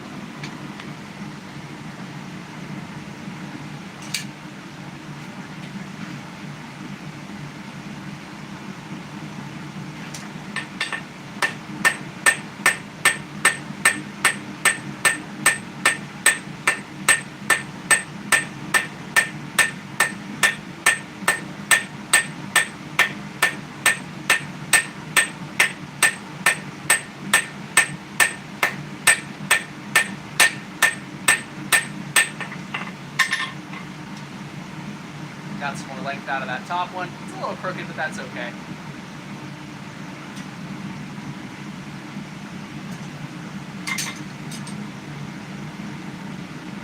And I said I was only gonna make one.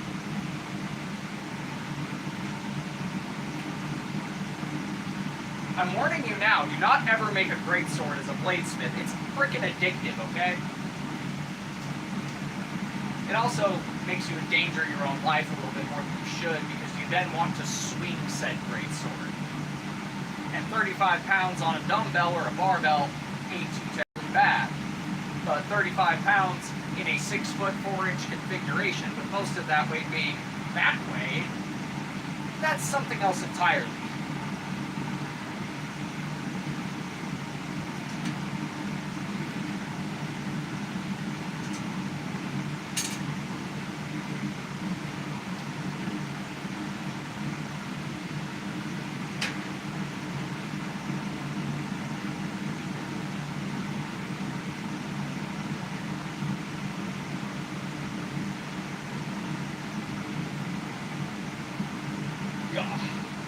Off goes the jacket, because up goes the heat.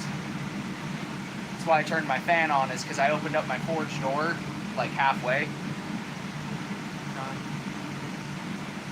Yeah, but the addiction still remains. If you make a big-ass greatsword, even as a blacksmith, I'm warning you, it's a canvas, right? So, like, you have this massive blade, and you get to choose how you decorate it. That's why I made with that Bleeding Black Rose one. It's got 4 roses, 8 leaves, 8 vines, 2 tall demons on the top, an intricate wrap around the guard with the vines, inlays, all kinds of shit. So, like, it just becomes this canvas for everything else.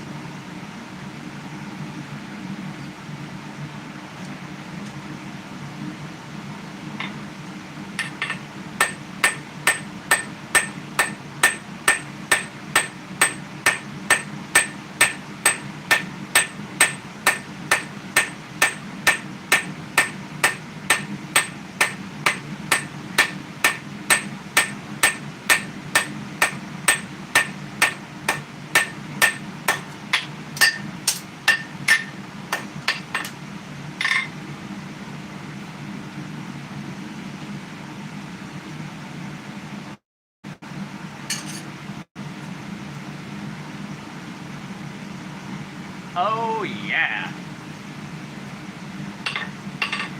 I may be turning 30 on the 26th, my friend, but I still want to hit it. I still want to smash. And I will always want to smash. And I will always smash with hammer. Hammer and anvil and tongs and smash. And yes.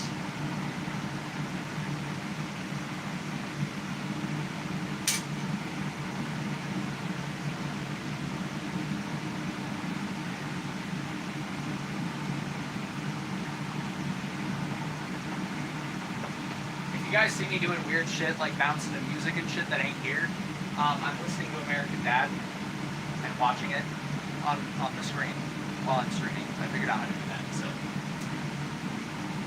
it makes it far more entertaining for me.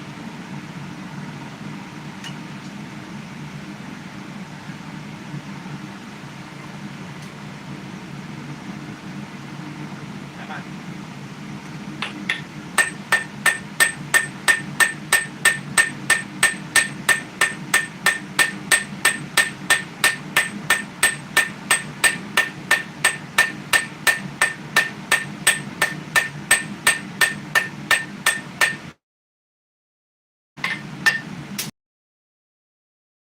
Not a smith, you'd be surprised how long you can stretch your soul with a crossbeam. If you are a smith, you'd be like, man, you're doing that awfully slow.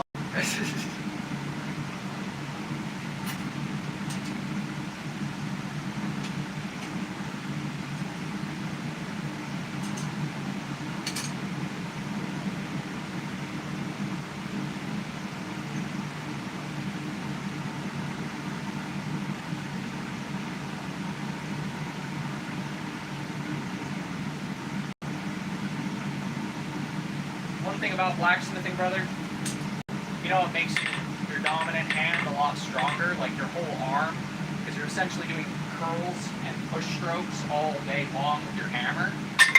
So, one thing I've noticed, because I've done martial arts my whole life, but I've been smithing for 5 years. In the 5 years I've been smithing, my right hand has gotten much faster, much harder hitting, much more, how would I put it? Got much more heat behind it, and I think it's because when I'm punching with 16-ounce gloves, you know, the 16-ounce gloves are light compared to a 3-pound hammer that I swing all the time. The only problem is my jab hand is now ever so slightly slower than my cross, so I find myself using it to control distance more than I should when I spar. I mean, it works, it's just not technically correct.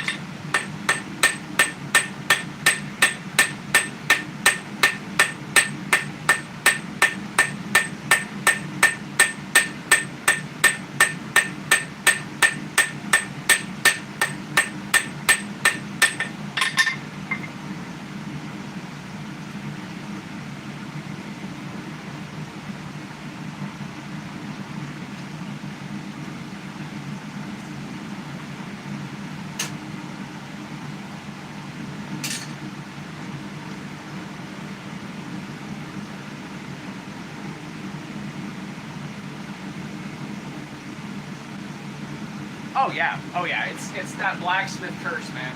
I mean, if you look at them side by side, you can see my hammer arm is significantly bigger. Like, that's my hammer arm, right? And I mean, that's my tongs arm. I mean, I still have definition, I still have the muscle definition on my tongs arm and stuff, but on my hammer arm, it's just like, it's different, you know? That blacksmith hammer arm, man, it's something else. That's why the old songs are like, the left one's iron and the other one is steel. It's like, my grip strength on this side is significant, and my hammer arm is definitely practiced. So it's like, getting in the clinch and gripping somebody with my lead, and really driving with elbows or punches in close range, man, it's actually made my in-close sparring much easier.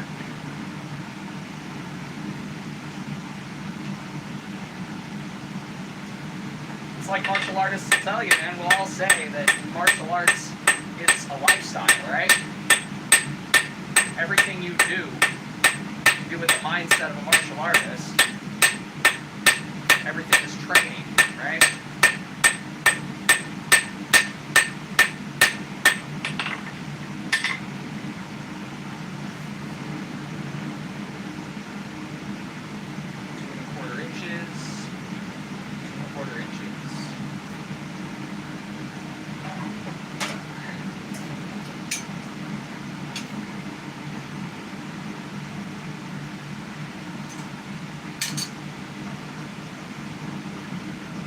Hello, Jafar. I am Zach.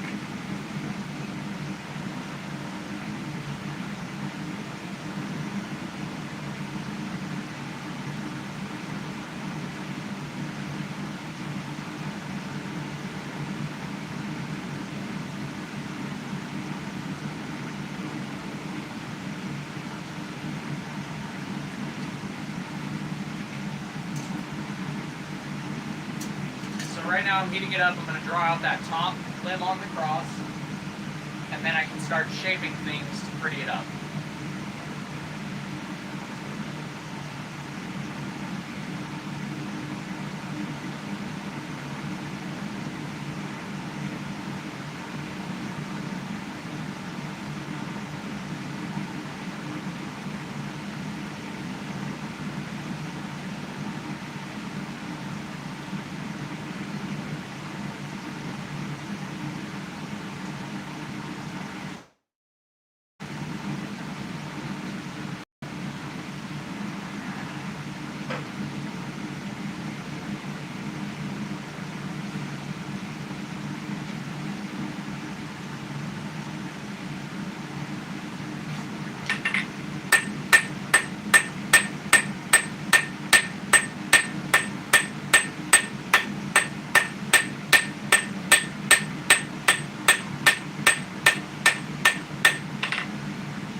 Dude, that happens to me all the time. Like, views to like ratio is way off. I don't know what's going on, but the view to like ratio is absurd when it comes to shorts.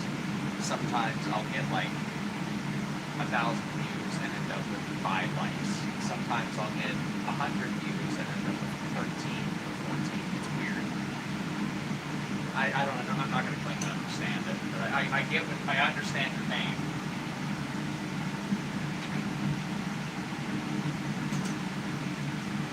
I mean, I think I have somewhere in the neighborhood of like 1,100 videos on my channel total, when you count shorts and long form videos.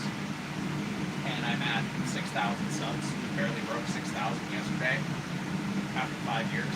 So like, it takes a lot of time and a lot of consistency, from what I can tell, to get YouTube to actually start showing any of your stuff. Like my long form videos, I'm lucky if I get 100 views on my long form videos. My shorts and my live streams have been where I've gotten most of my traffic.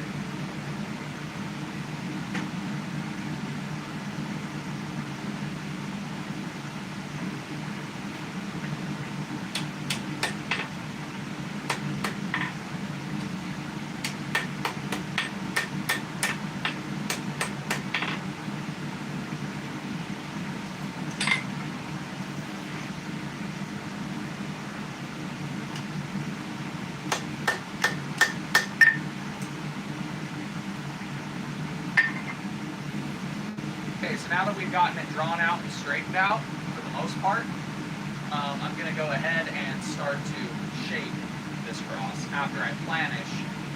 Planishing, for the uninitiated, is basically all these hammer marks from using the cross beam to stretch it. I'm going to take the flat side of my hammer now and I'm going to work those out.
probably have to do this one limb at a time.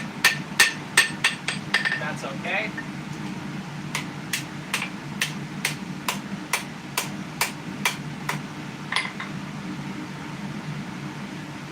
So you can see the difference here between the unplanished side and the planished side.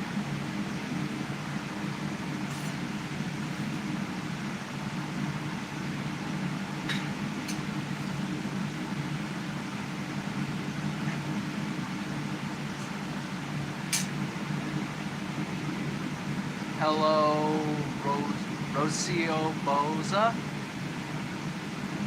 The shorts over the weekend.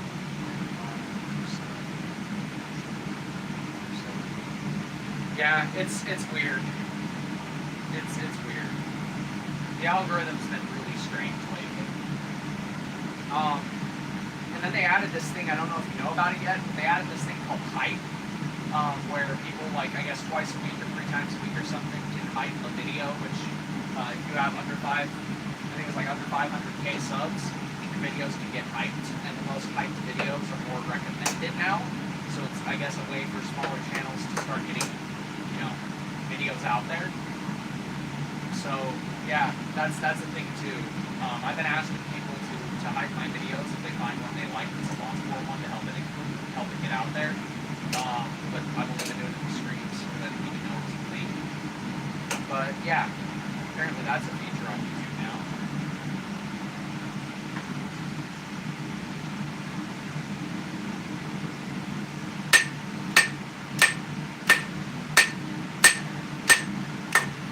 And you may wonder why I'm being strange and picking up my steel in between stripes. If you don't know, then you're probably really confused right now. But if you're a blacksmith, you understand that I am actually keeping more heat in my material because your anvil axe has a big heat sink, especially on thin stuff like this. So by striking, picking up, instead of leaving it set on the base of the anvil, it will suck less heat out of my material by the time I'm done. It gives me a little more time to work with at the forge, actually hammering on it, than I otherwise would if I just set it down and let the anvil suck the heat out.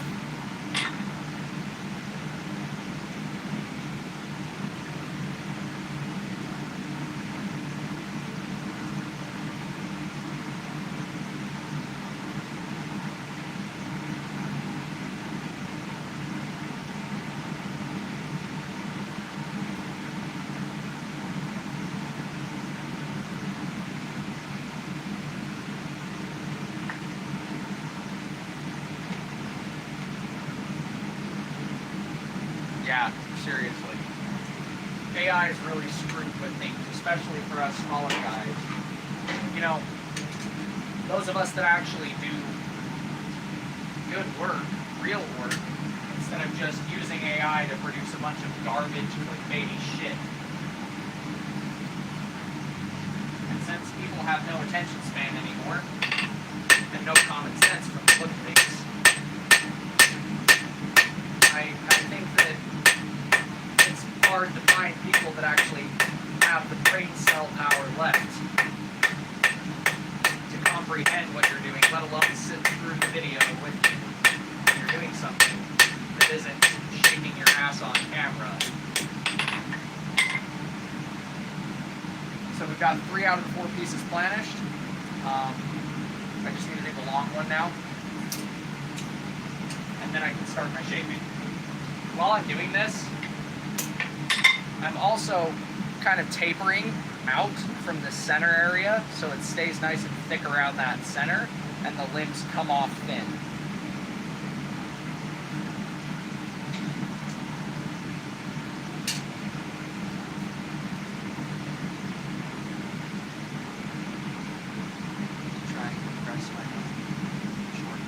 Yeah, what I'll do is, since I record everything on my phone, I have a video called the UCut video editor, and what I'll do is I'll go in and I'll make my long form video, I'll render that, then I'll go back into the draft, and then I'll cut it down until I'm within 1 minute of time, and just try to get to the key most parts of the video. Usually do like a 4 to 5 second showing off what I did at the end, like showing like a beauty shot of the finished piece. So that way you can get a really good sense of what was made in the video, and then just throw music on it and upload it. That's kind of been my pattern. It's how I'm able to produce so much, because I'll take my short from my long form video, and it's cohesive, so that way when people watch the short and then goes to the long form video, they're seeing where the bits from the short video came from. So the short video gives you a short sense of this is the basic way the project moves, and then the long form video goes into this is how the project actually functions, how it happens, how you make it, step by step, you know.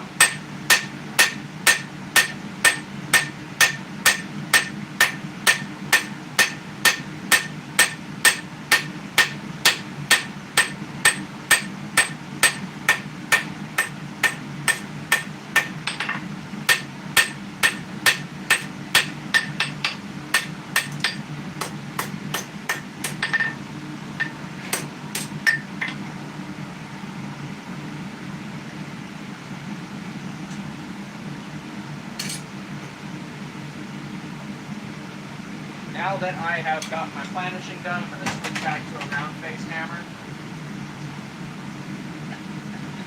And I'm going to use this to fishtail the ends of each lip.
How's it going, Tim Lowe?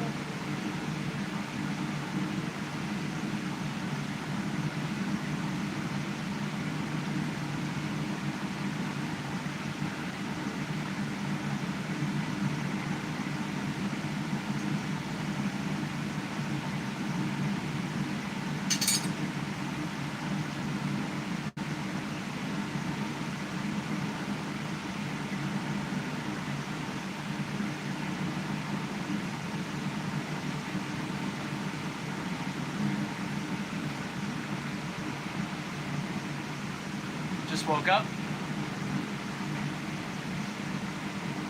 Must be your day off.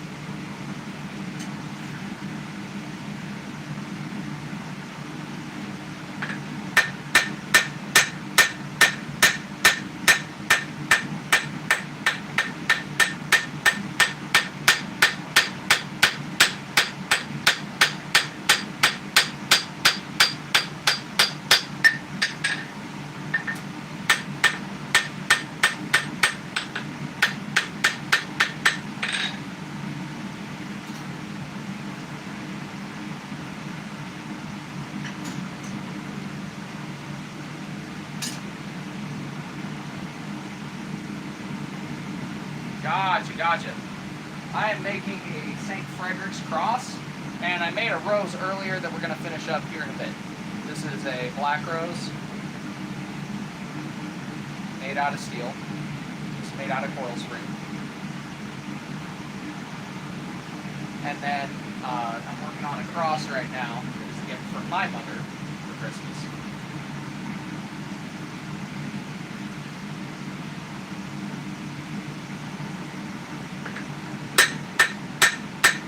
Right now I'm just fishtailing the ends of each of the limbs on the cross here.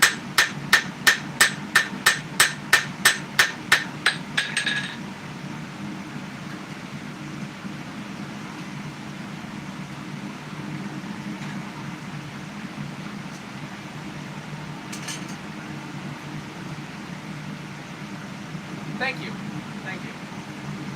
Typically I'm making weapons on this channel, but Christmas is just around the corner, so I'm making a bunch of gifts for family members and such.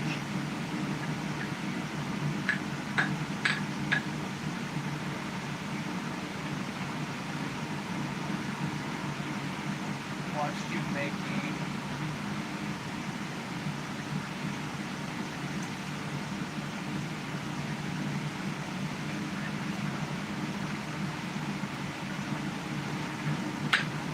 what?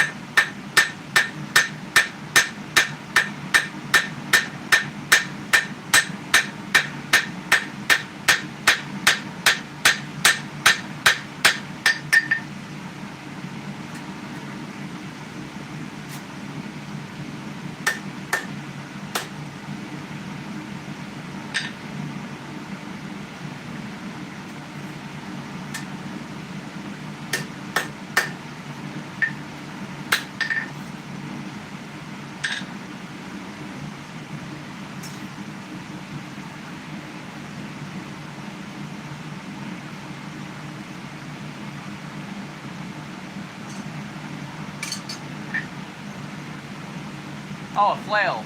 Yeah.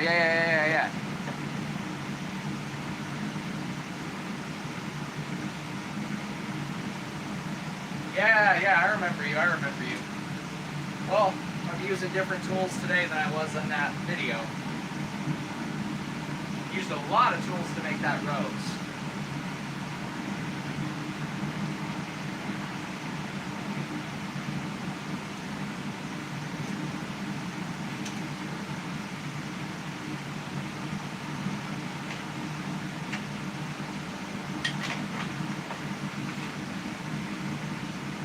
Now, I'm just going to go ahead and texture the cross. Yeah, no. One can never have too many hammers, friend.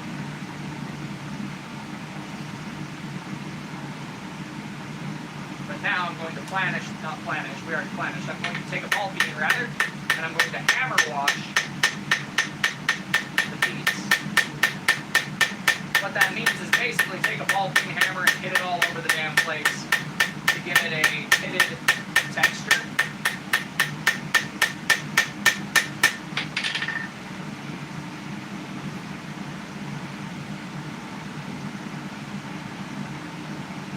Kind of creates ripples on the surface of the piece. Exactly. Every hammer has a different purpose, sometimes multiple different purposes. This is a very flat radius. It's a very broad radius on this hammer. And the reason I'm using that is I don't want these to be deep. I want these to be waves on the surface, almost imitating old wood.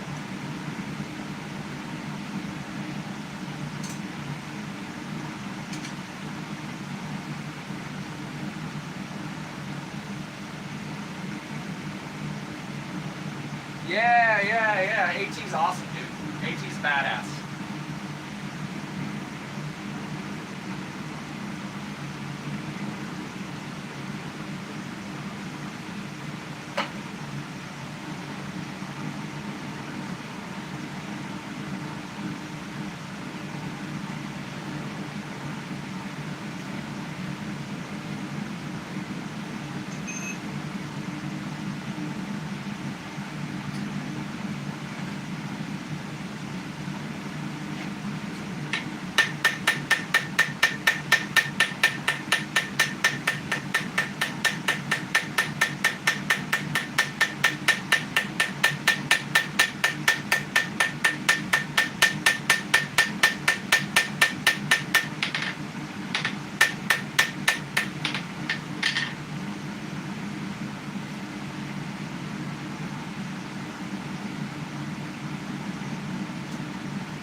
He's a really cool dude.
Yes, sir.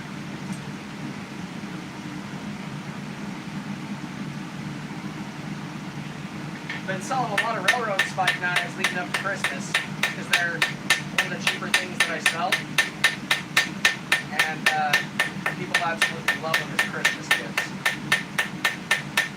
They're just kind of a novelty knife. They're not super expensive.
So that's actually a propane tank.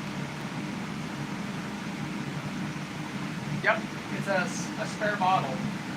I use a propane torch to light my forge because it's a gas forge, so I just stick the fire inside, turn the gas on, and let it ignite immediately.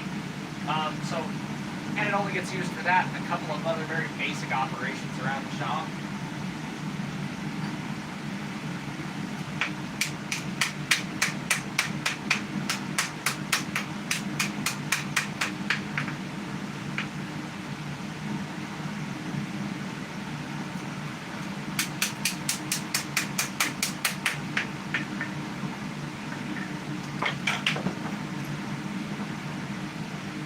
That's coming along to be quite a nice little cross. It's flared pretty well, it's incredibly thin, so it can be mounted very easily on a wall. I think I'm going to bend those fishtails forward so it gives it some three-dimensionality.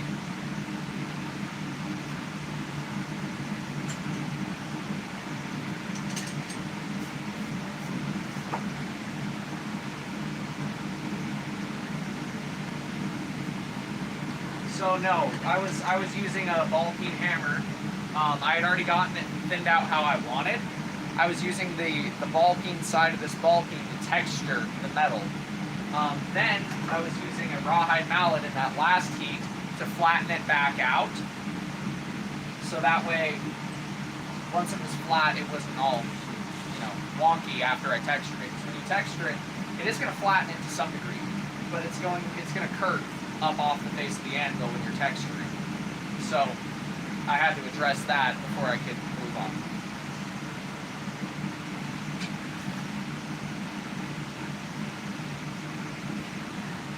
So now I'm going to curve my fishtails forward.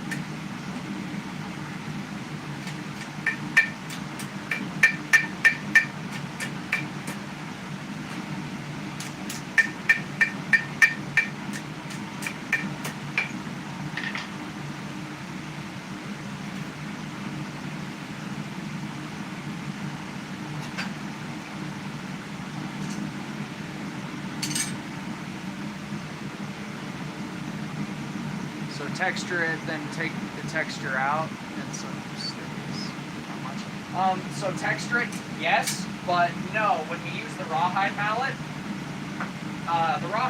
is softer than the heated steel. So the rawhide mallet will move it flat. It'll take that thin metal and bend it straight without really messing with my texture, as long as I'm not smashing it into the surface of my hard anvil face. If I'm tapping gently, I'm not going to do enough to disturb the texture, just to kind of straighten it. That's why I was using the rawhide mallet.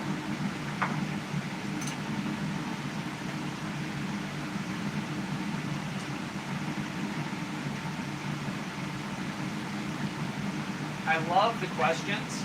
It is so much more entertaining for me when people actually talk in my streams and when I'm actually able to interact with people, because there's a lot of time in between heats.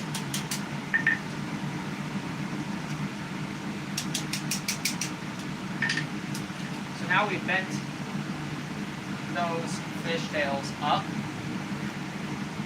and away to give it a little bit more of a three-dimensional shape.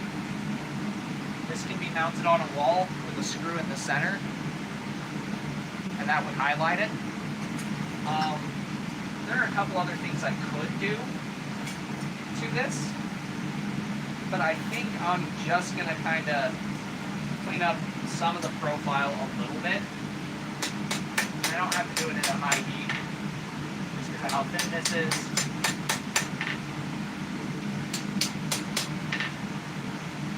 Just kind of work out some of the little bit of kinks that are in it without messing it up.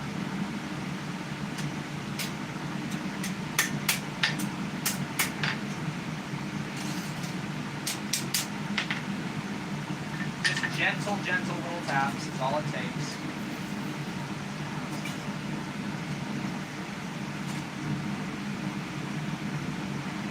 Okay.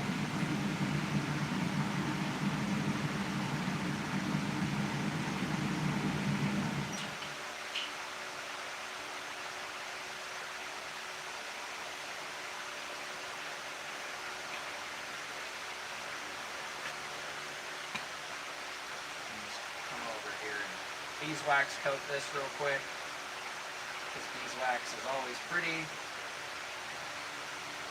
And we will wire brush this after the beeswax has a chance to harden up.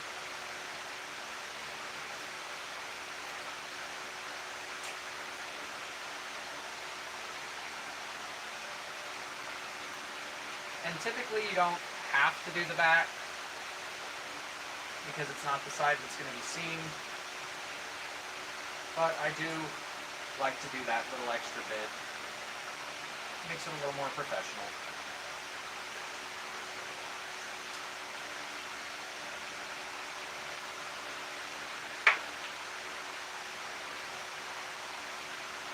Okay. So there is the cross. We're just going to set that down for a sec, let that cool. And we've got our rose here. I'm going to take a cloth Wow, almost 100 people. That's incredible. Hello, everybody. But we're going to take this. Holy crap, 117. That's insane. Yeah, I've caught myself on fire. I've burned myself. I've put a machete through my foot. I've injured myself. This is not exactly the safest job to do. Blacksmithing is dangerous. There's a lot of risks you take. And a lot of them can be mitigated for the most part. It's not as dangerous as other things like lineman jobs and stuff like that, because some of those risks can't be mitigated. A lot, if not all, of the risks in a blacksmith shop can be mitigated fully with a little bit of thinking.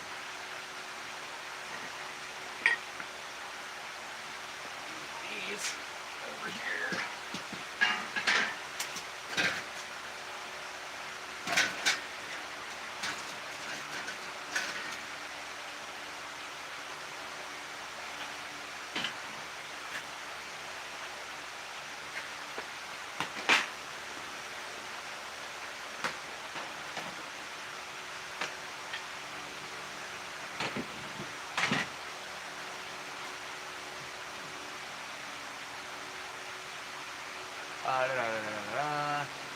Yeah, I think we all have.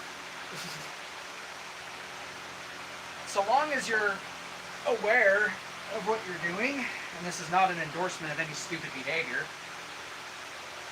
I mean, I've never blacksmithed completely shit-faced, but I've had a drink and forged before.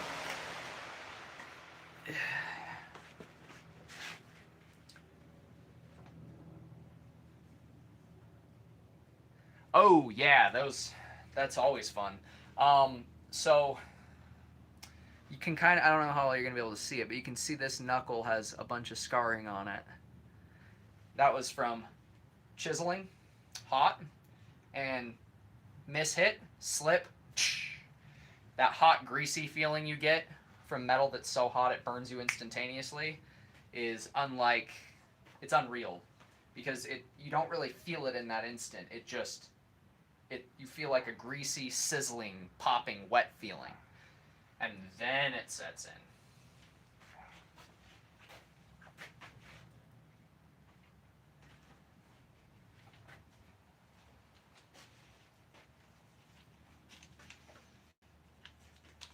It's unpleasant. That I can say. It is unpleasant. Is it the worst pain in the world? Absolutely not. Broken bones are much worse. Lacerations are much worse. As long as you don't get it deep.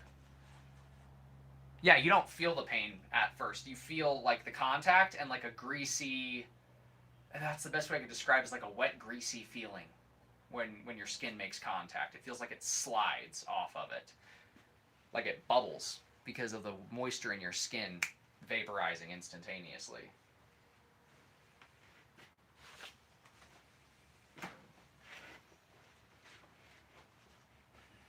So now I'm just going to take this here wire wheel I have on my drill and use a welding hood as a face shield. And yeah, I'm going to polish this sucker up a bit.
tore MCL. Ooh. Oh no. Oh. Yeah, that's bad. That is bad. I tore my rotator cuff back here because I didn't tap to a Kimura in time. That was probably one of the more excruciating pains I've experienced, and it stuck with me for a long time.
Oh crap!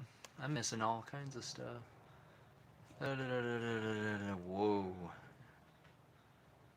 That would hurt. I was sober the next day when it tore it. It hurt, and I was completely drunk, so I knew. Yup. I gotta go. Oh, well, hey, have fun at your fancy dinner. Sorry if I missed you leaving.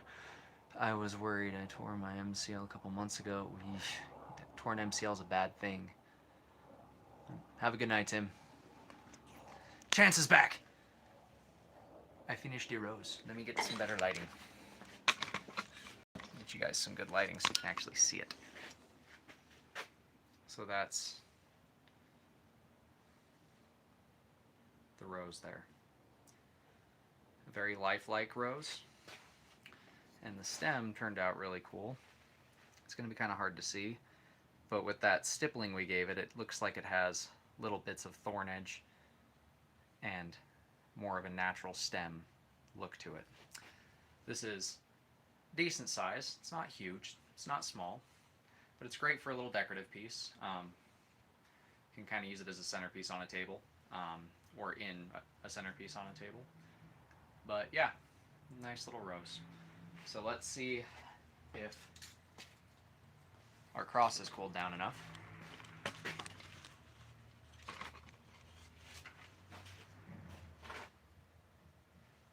Yep.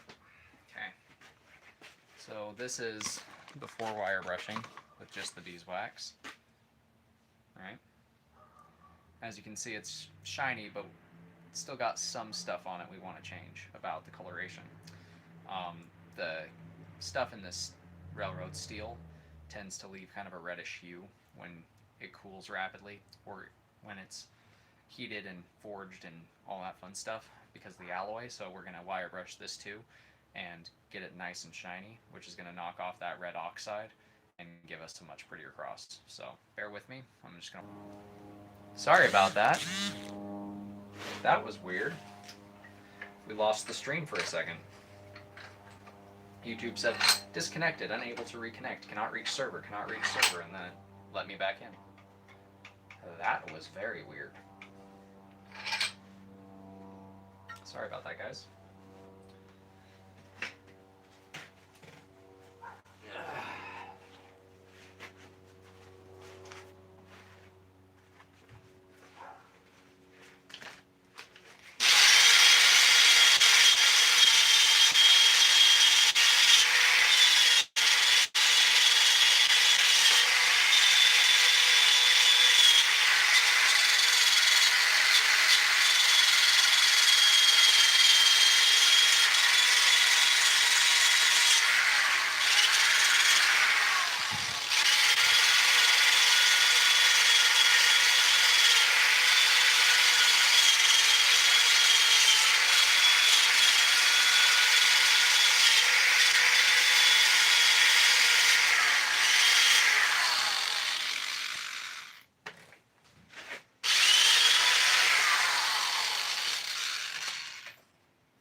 Much better.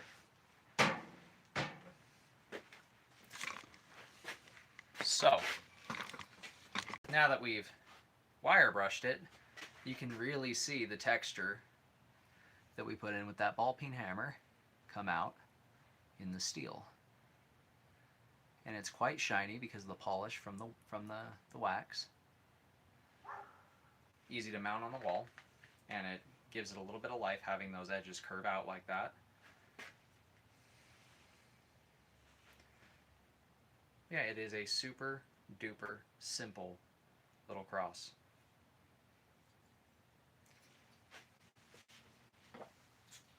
So that's both projects for today. We've got a rose and we've got a cross. This was made from a railroad spike, and this was made from a piece of coil spring. So, pretty cool. But yeah, that does it for the stream. We're pretty much done for this project that I was set out to do. This stream was mainly just to show you guys the process of making this rose and this cross and hang out. Unless you guys have any questions, comments, anything like that, I think I might end the stream here.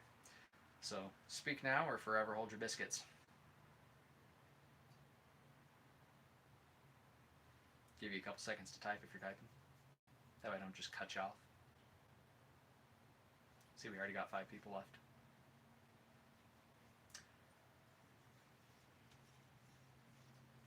Alrighty.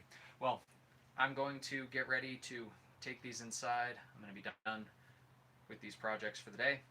But yeah, I had a lot of fun hanging out with you guys and chilling and showing you guys this process. Make sure you subscribe so you guys don't miss out on the greatsword builds, so you guys don't miss out on testing videos with the greatswords. I also have a pair of Chinese tiger hook swords that I made and tested on the channel coming, which you guys are not going to want to miss.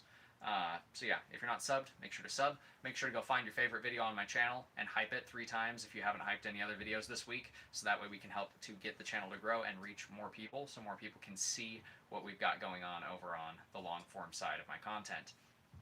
There's a lot of stuff that I make over there that is not getting the attention that it deserves, and you guys are the ones that can make that possible by hyping, liking, commenting, engaging with the videos. So do me a favor, if you guys have a favorite video, go and hype it for me. And if you're looking for a custom sharp object, check out the Etsy store. The link's on my page, and it's hookersblades.etsy.com. Again, that's hookersblades.etsy.com. And I'll see you guys in the next one.